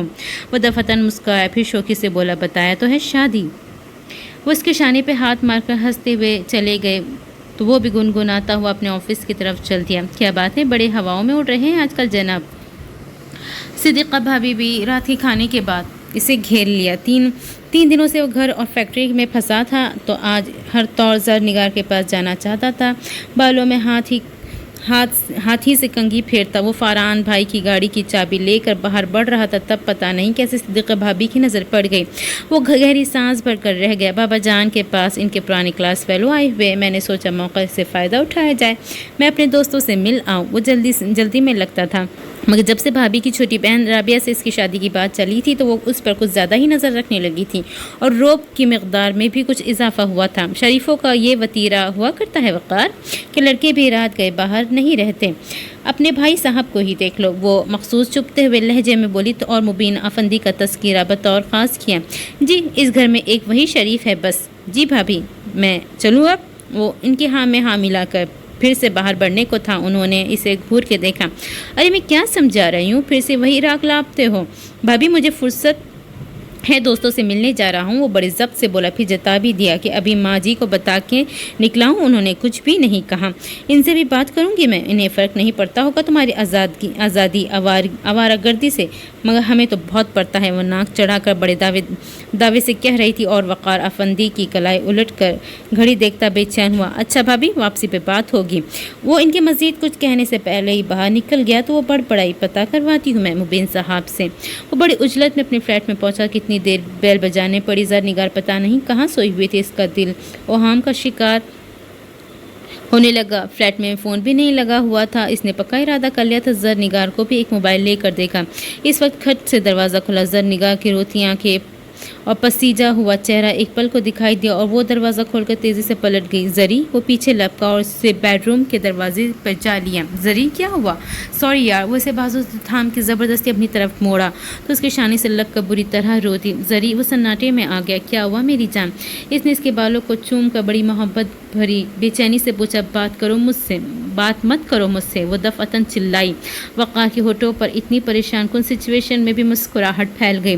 وہ اس کے ساتھ لگی اسی سے بات نہ کرنے کا کہہ رہی تھی اور وہ آہستہ آہستہ تسلی دینے والے انداز میں تھپ کے گیا، یہاں تک وہ چپ ہو گئی، پھر اس سے الگ ہو کر صوفے پہ جا بیٹھی۔ وہ اس کے پاس بیٹھ گیا۔ کیسی ہو؟ بڑی چاہت سے پوچھا۔ تمہیں کیا فرق پڑتا ہے؟ وہ ناراض تھی، شدید ناراض، آنکھوں میں پھر آنسو بھر آئے۔ اتنی خوبصورت آنکھوں پہ کیوں ظلم کر رہی ہوں؟ 3 دن سے رو رہی ہوں اس فلیٹ میں اکیلی، دن میں بھی اور رات میں بھی۔ وہ پھٹ پڑی تھی، شکوہ کنہ انداز میں کہتی وہ وقار کو شرمندہ کے سمندر میں دھکیل گئی۔ آئی ایم سوری یار، بابا جان نے اتنا ٹف شیڈول بنا دیا تھا کہ چاہ کر بھی نہیں نکل پا رہا تھا، اتنا ڈر لگتا تھا رات کو اکیلے میں میں نے سوچا تم مجھے چھوڑ گئے ہو، شاید بابا جان کو پتہ چل گیا ہو، اور اس کے اپنے ہی وہم تھے، تنہائی کے وہم، اکیلے میں ایسے ہی وہم ستایا کرتے ہیں، سب کے چھوڑ جانے اور دنیا میں تنہا ہو جانے کا وہم۔ وہ بھی 3 دنوں سے رو رہی تھی۔ وقار نے شرمندگی سے اسے دیکھا۔ میری جان، ایک دنیا سے لڑکی تمہیں پایا ہے، ایسے کیسے کھو سکتا ہوں تمہیں؟ بس غلطی ہو گئی، معاف کر دو۔ زرنگار ہمیشہ وقار کی محبت کی شدت اور جذباتیت کو شدت سے محسوس کیا تھا، اب بھی وہ اس کے انداز میں وہی شدت تھی۔ وہ پرسکون ہو گئی۔ میں بہت جلد بابا جان سے بات کرنے والا ہوں، تم فکر مت کرو، پھر تم افندی ہاؤس شفٹ ہو جاؤ گی، اس فلیٹ میں تنہا رہنے کی کوئی ضرورت نہیں رہے گی تمہیں۔ وہ اسے یقین دلا رہا تھا۔ اس کی قربت کے نشے میں مدہوش وقار افندی نے رات وہی گزارنے کا طے کر لیا تھا، یہ جانے بغیر کہ اس کا یہ عمل کیسے طوفان مچانے والا ہے۔ کمال ہے یار، اب تو اتنے دن گزر گئے، اس حادثے کو سادگی سے ہی صحیح، مگر منگنی کی رسم ادا ہو جانی چاہیے۔ طلال خفا ہو رہا تھا۔ اب میں اپنے منہ سے کہتی اچھی لگوں گی کیا؟ تمہاری ماما کو چاہیے فون کر کے میری امی سے بات کرے۔ مہربان نے درخت سے ٹیک لگا کے بیٹھتے ہوئے بیگ اور فائل ایک طرف رکھی اور آسان سے بولی، ماما تو تمہاری طرف سے سگنل کے انتظار میں ہے۔ وہ بولا۔ مہرماں کو جیسے کچھ یاد آیا۔ ایک بات بتاؤ طلال، تمہاری بھابھی ہمارے رشتے سے کچھ خاص خوش نہیں لگی مجھے۔ طلال خاموش سا ہو گیا۔ وہ مزاحیہ انداز اپنا کر مزید بولی، بلکہ مجھے تو لفٹ ہی نہیں کروائی انہوں نے۔ ایسی بات نہیں ہے مہرو، کم آن طلال، پہلے ہم دوست ہیں، ابھی سے بات مت چھپاؤ مجھ سے۔ مہرماں قوی سے اسے دیکھا تو وہ ہنس دیا۔ ارے وہی یار، ان کا دل تھا کہ گھر کی دوسری بہو بھی ان کی ہی فیملی میں سے آتی۔ اچھا، اتنی اچھی ہے کیا؟ مہرماں نے بے ساختہ پوچھا۔ بس اسی وجہ سے تمہیں اگنور کرتی رہی۔ ماما نے بھی محسوس کیا تھا، مگر بھابھی اگنور کرنے میں ہی گھر کا سکون پوشیدہ ہے۔ وہ مسکراتے ہوئے بولا۔ ان کی سسٹر ہے یا کوئی کزن سسٹر؟ مہرماں بڑی دلچسپی سے پوچھ رہی تھی۔ کزن سسٹر ہی تھی، ان کی کوئی سی بھی سگی بہن کنواری نہیں ہے، طلال نے بتایا۔ پھر اس کے ہاتھوں پہ نظر پڑی تو فوراً ہی پوچھنے لگا، تمہاری انگوٹھی کہاں ہے؟ کون سی انگوٹھی؟ اسے فوراً طور پر یاد نہیں آیا۔ طلال کو برا لگا۔ جو میں نے دی تھی مہرماں، وہ جتا کر بولا۔ ارے وہ جیسے یاد آنے پر کھینچ کر بولے، ایکچولی عادت نہیں نا مجھے رنگس پہننے کی، خارش ہو رہی تھی تو انگلی میں نے اتار کے رکھی تو یاد نہیں رہا پہننے۔ وہ اپنے مخصوص لاابالی انداز میں بتایا۔ اس نے طلال کو جتاتے ہوئے لب و لہجے کو محسوس نہیں کیا تھا۔ واہ، میں نے اتنے دن لگا کہ تمہارے لیے وہ رنگ سلیکٹ کی تھی اور تمہیں پرواہ بھی نہیں اس کی، بلکہ یاد بھی نہیں کہ کہ تم نے کوئی رنگ پہن رکھی تھی تم نے۔ طلال کا خفگی کا یہ پہلا رنگ دیکھا تھا مہرمان نے۔ ایسی بھی کوئی بات نہیں طلال، اس نے طلال کو بہلانا چاہا۔ میں اس معاملے میں بہت پازیٹیو ہوں محروم، میں اور مجھ سے منسلک چیزیں تمہارے لیے موسٹ امپورٹنٹ ہونی چاہیے۔ وہ بے حد سنجیدہ تھا۔ ہیں طلال؟ بالکل ہے، مہرمان نے زور دے کر کہا، پھر ملتجئی انداز میں بولی، بات کو غلط انداز میں مت دیکھو پلیز، اوکے؟ مگر کل سے وہ رنگ تمہاری انگلی میں ہونی چاہیے۔ اب میں اسے کبھی اترا ہوا نہ دیکھوں۔ وہ مان کیا تھا۔ مہرو کو عجیب سا احساس ہوا، شاید طلال کا یہ روپ اس نے پہلے کبھی نہیں دیکھا تھا۔ اور پلیز ماما فون کریں گی تو امی سے کہنا کہ مزید کچھ بہانہ نہ بنائیں، سیدھا سیدھا منگنی کی تاریخ دے دیں۔ وہ کہہ تو عام سے انداز میں رہا تھا مگر مہرمان کو برا لگا۔ میرے چچا جان کی ڈیتھ ہوئی تھی، وہ بہانہ نہیں تھا طلال۔ اس کے تیز لہجے پر طلال ذرا سنبھلا۔ میرا مطلب ہے کہ اب میں مزید انتظار نہیں ہوتا ڈیئر۔ وہ بیگ اور فائل سنبھالتی اٹھ کھڑی ہوئی۔ ناراض ہو گئی ہو؟ وہ پیچھے لپکا۔ مہرمان سنجیدہ تھی۔ طلال کو احساس ہو گیا۔ سوری، آئندہ میرے ساتھ ایسی باتیں مت کرنا طلال جس کے بعد بار بار سوری کرنا پڑے۔ وہ کہہ کر کلاس لینے کا بہانہ کر کے چلی گئی۔ طلال نے وہیں کھڑے ہو کر پرسوچ نظروں سے اسے دیکھا۔ ہیلو، نیند سے بوجھل آنکھوں سے اس نے موبائل کی اسکرین پہ آنے والے نمبر نہیں دیکھا تھا۔ نمیر افندی دوسری طرف سے استفہامی انداز تھا۔ یکلخت اس کی پوری آنکھیں کھل گئی تھی۔ سومیا؟ دوسری طرف وہ کھلکھلائی، یعنی تم نیند میں بھی مجھے یاد رکھتے ہو؟ او شراب!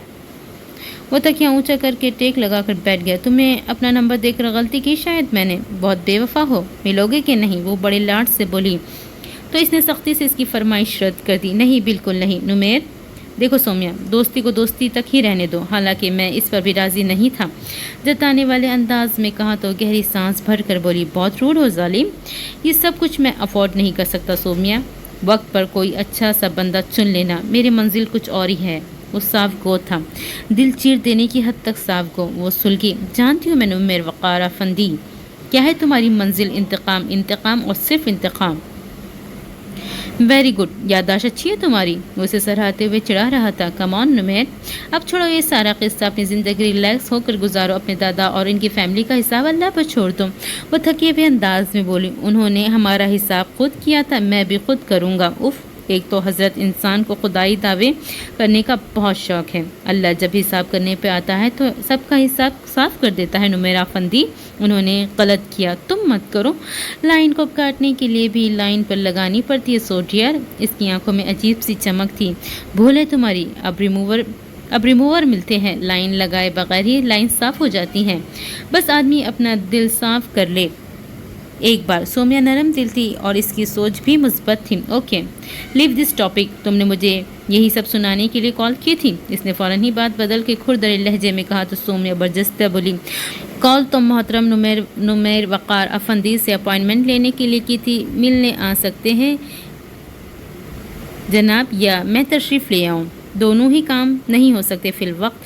اس نے ہری جھنڈی دکھائی۔ نمیر، اس کا دل ہمیشہ کی طرح سے بجھ گیا تھا میں اور ہی دنیا کا انسان ہوں سومیا، میرا پیچھا کرنے میں ٹائم ضائع کرنے سے بہتر ہے وقت پر اپنے لیے بہتر فیصلہ کر لو۔ اس نے خدا حافظ کہہ کر خود ہی اپنا فون بند کر دیا۔ سومیا کی خاموشی سے اسے کوئی تعصب نہیں ہوا تھا، بہرحال اسے اس راہ پر میں نہیں لایا۔ چند لمحے کسل مندی سے لیٹے رہنے کے بعد وہ اٹھا اور فریش ہونے کے لیے واش روم میں گھس گیا۔ وہ نمیر وقار افندی تھا، وقار افندی کی ہی طرح خوبرو اور دلکش، مگر افندی ہاؤس والوں کے لیے زہر سے بھرا، اور یہ زہر افندی ہاؤس کے مکینوں کے رگوں میں کب اترنے والا تھا، اس کا لائحہ عمل وہ آہستہ آہستہ تیار کر رہا تھا۔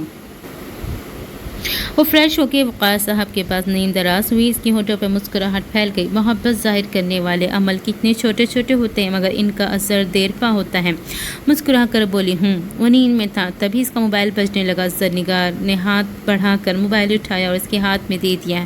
ہیلو، انہیں ان سے بوجھل لہجے میں، نالائق، ناہنجار، کہاں سے بول رہے ہو تم؟ آغا جان دوسری طرف فون پر گرج کر بولے تو وقار کی ساری نیند اڑن چھو ہو گئی۔ وہ بدک کا سیدھا ہوا زرنگار پریشان سی اٹھ بیٹھی۔ یہی ہوں بابا جان، ایک دوست کی طرف وہ حواسوں میں لوٹتے ہوئے بولا، پتہ دو اس دوست کا مجھے، میں مبین کو بھیج رہا ہوں ابھی، میں بھی تو دیکھوں ایسا کون سا دوست بن گیا ہے جس کے پاس تم راتیں بھی گزارنے لگے ہو۔ وہ شدید اشتعال میں تھے۔ رات ہی صدیقہ بھابی نے انہیں وقار کے بدلے انداز کے اور رات گئے تک گھر نہ آنے کی شکایت کی تو صبح ہوتے ہی انہوں نے مبین افندی سے کہہ دیا کہ بینک سے وقار افندی کے اکاؤنٹ کی تفصیل منگوائی، جسے جان کر ان کے ہاتھوں ہاتھ چڑیا طوطے اڑ گئے۔ ان کے بینک بیلنس میں فقط 5,000 روپے رہ گئے۔ کسی خدشے میں گھر کے انہوں نے فیکٹری میں لا کر رکھی پراپرٹی کی فائلز چیک کروائی تو وقار کے نام کا فلیٹ کے کاغذات بھی غائب تھے۔ پریشانی اپنی جگہ مگر کچھ غلط ہو جانے اور خود کو دھوکہ دیے جانے کے احساس نے ان کے رگوں میں انگارے بھر دیے تھے۔ وقار دل ہی دل میں جوڑ توڑ کر رہا تھا بابا جان کو سب علم ہو چکا ہے یا وہ محض اس گھر سے باہر رات گزارنے پر خفا ہے۔ سچ بتاؤ وقار، کہاں عیاشی کر رہے ہو؟ آغا جان کے سرسراتے لہجے نے اسے بھگ سے اڑا دیا۔ ایسا کچھ نہیں ہے بابا جان، بابا مشکل بول پائے۔ زرنگار الگ پریشان ہوئی جا رہی تھی۔ وقار کے تاثرات کچھ اچھی کہانی نہیں سنا رہے تھے۔ تم گھر آؤ پھر بات کرتا ہوں تم سے، بچہ نہیں ہوں میں جسے تم ٹافی تھما کے بہلا دو گے۔ آ کر مجھ سے اپنی بینک بیلنس کی تفصیل دو اور فلیٹ کے کاغذات میرے حوالے کر دو۔ وہ دانت پیس کر غصے سے بولے تو وقار ساکت رہ گیا، یعنی وہ آدھا معاملہ حل کر چکے تھے۔ بابا جان، میں آ کے آپ کو سب کچھ بتاتا ہوں، اس نے فوری طور پر فیصلہ کرتے ہوئے اطمینان سے کہا تو انہوں نے کھٹکا سے فون رکھ دیا۔ کیا ہوا وقار؟ زرنگار نے سراسیمہ ہو کر پوچھا۔ وہ گہری سانس بھر کر خود کو سنبھالتا ہوا اسے دیکھ کر تھوڑا مسکرایا۔ لگتا ہے بابا جان آدھا پزل حل کر چکے ہیں۔ کون سا پزل؟ وہ پریشان تھی ورنہ فوراً سمجھ جاتی، ہمارا، تمہارا اور میرا۔ وہ اطمینان سے کہتا اسے بے اطمینان کر گیا۔ تو اب پھر؟ اس کی ہوائیاں اڑی۔ وقار نے اسے بازو کے حلقے میں لے لیا۔ تو اب یہ کہ میری جان، اب ہم آفندی ہاؤس جائیں گے۔ زرنگار کا چہرہ فق ہوا، اسے پھرری سے آئی۔ وقار کے دوستوں نے آغا جان کی دہشت کے قصے سے سنا رکھے تھے، کیا انہیں ہم پتہ چل گیا ہماری شادی کا؟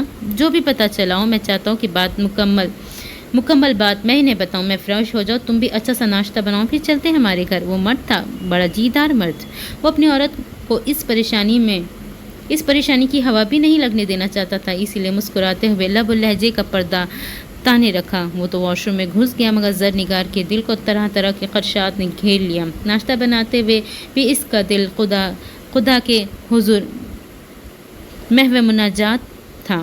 مرون اور فیروزی بنارسی پٹے والی فیروزی رنگ کے لباس میں زرنگار بے حد حسین لگ رہی تھی۔ اس کی رنگت بے حد سفید تھی اور اس رنگ نے اس کی رنگت کو اور بھی اجاگر کر دیا تھا۔ ہمارے ٹینشن کے تیار نہیں ہوئی، لب کاٹ کر سرخ کر لیا تھا۔ او ہو! وقار نے اس کے چہرے پہ ہاتھ رکھا۔ میں بہت نروس ہو رہی ہوں وقار، اتنا ظلم تو نہ کرو۔ وہ اس کی طرف جھکا۔ زرنگار پیچھے ہٹ گئی۔ مذاق مت کرو وقار، میں واقعی پریشان ہوں۔ اگر تمہارے بابا جان نے مجھے قبول نہ کیا تو یہ کہ بابا جان کا یہ بیٹا 3 بار قبول ہے کہہ چکا ہے، پھر کاہے کی فکر؟ وہ پلٹ کے بالوں میں برش پھیرنے لگا۔ وہ چلتی ہوئی اس تک آئی اور پرفیوم اٹھا کر اس پہ چھڑک دیا۔ تم مجھے چھوڑ تو نہیں دو گے نا وقار؟ وہ بمشکل آنسو روک رہی تھی۔ وقار نے خفگی سے اسے دیکھا، پھر اس کی نقل اتارتے ہوئے بولا، یہ تو وہی بات ہوگی، جینا چھوڑ تو نہیں دو گے نا وقار؟ اس کے سینے سے لپٹ گئی۔ مجھے بہت ڈر لگ رہا ہے وقار، اس گھر سے اگر نکلے تو ہم دونوں اکٹھے نکلیں گے میری جان۔ وقار نے اس کو تسلی دیتے ہوئے قطعی لہجے میں قول دیا۔ اور اگر انہوں نے تمہیں آنکھ کرنے کی دھمکی دے دی تو؟ زرنگار اپنی کشتیاں جلا کے اس کی زندگی میں داخل ہوئی تھی، اب واپسی کا کوئی راستہ نہیں بچاتا۔ ہاں، وہ چہرہ اونچا کر کے ہنسا۔ کر بھی دے تو کیا؟ ابھی بھی بنا بینک بیلنس کے پھر رہا ہوں، فلیٹ بھی بیچ ڈالا تھا، صرف فیکٹری میں حصہ ہے یا گھر میں تو وہ فی الحال ویسے بھی نہیں ملنا تھا۔ مختصر یہ کہ مجھے آنکھ نامی سے کوئی فرق نہیں پڑتا۔ فرق تو پڑے گا وقار، وہ تمہیں فیکٹری سے بھی نکال دے شاید۔ وہ زرد پڑ رہی تھی۔ وقار نے سنجیدگی سے اسے دیکھا۔ تم مسلسل ایک پلڑے میں خود کو اور دوسرے میں زندگی کی ترجیحات کو رکھ رہی ہو، ان کے بنا زندگی ناممکن ہے وقار، زرنگار نے کہنا چاہا۔ وقار نے اس کے لبوں پر انگلی رکھ دی اور اس کی آنکھوں میں دیکھتے ہوئے مضبوط لہجے میں بولا، ایک پلڑے میں میری زندگی ہے اور دوسری میں زندگی گزارنے کی ترجیحات۔ میں ہر حال میں اپنی زندگی کو ہی چنوں گا۔ ترجیحات تو پھر سے بنائی جا سکتی ہیں مگر زندگی نہیں۔ آہستہ سے اس نے زرنگار کی سبھی پیشانی پر لب رکھ دیے تو اس نے آنکھیں موند لی۔ تشکر کے موتی اس کے پلکوں پہ چمک رہے تھے۔ تو یہ تھی ویورز اینڈ ریڈرز آج کی ہماری اس ناول کی پہلی قسط۔ امید کرتی ہوں آپ کو یہ ناول پسند آئے گی۔ تو چلے جی، اب دیجیے مجھے اجازت اور پلیز میرے چینل کو سبسکرائب کر دیں، شیئر کر دیں اپنے دوستوں کے ساتھ، لائک اینڈ کمنٹ بھی کر دیا کریں۔ چلے اب ملتے ہیں اس ناول کی اگلی قسط میں، جب تک کہ مجھے دیجیے اجازت، تب تک کے لیے اللہ حافظ۔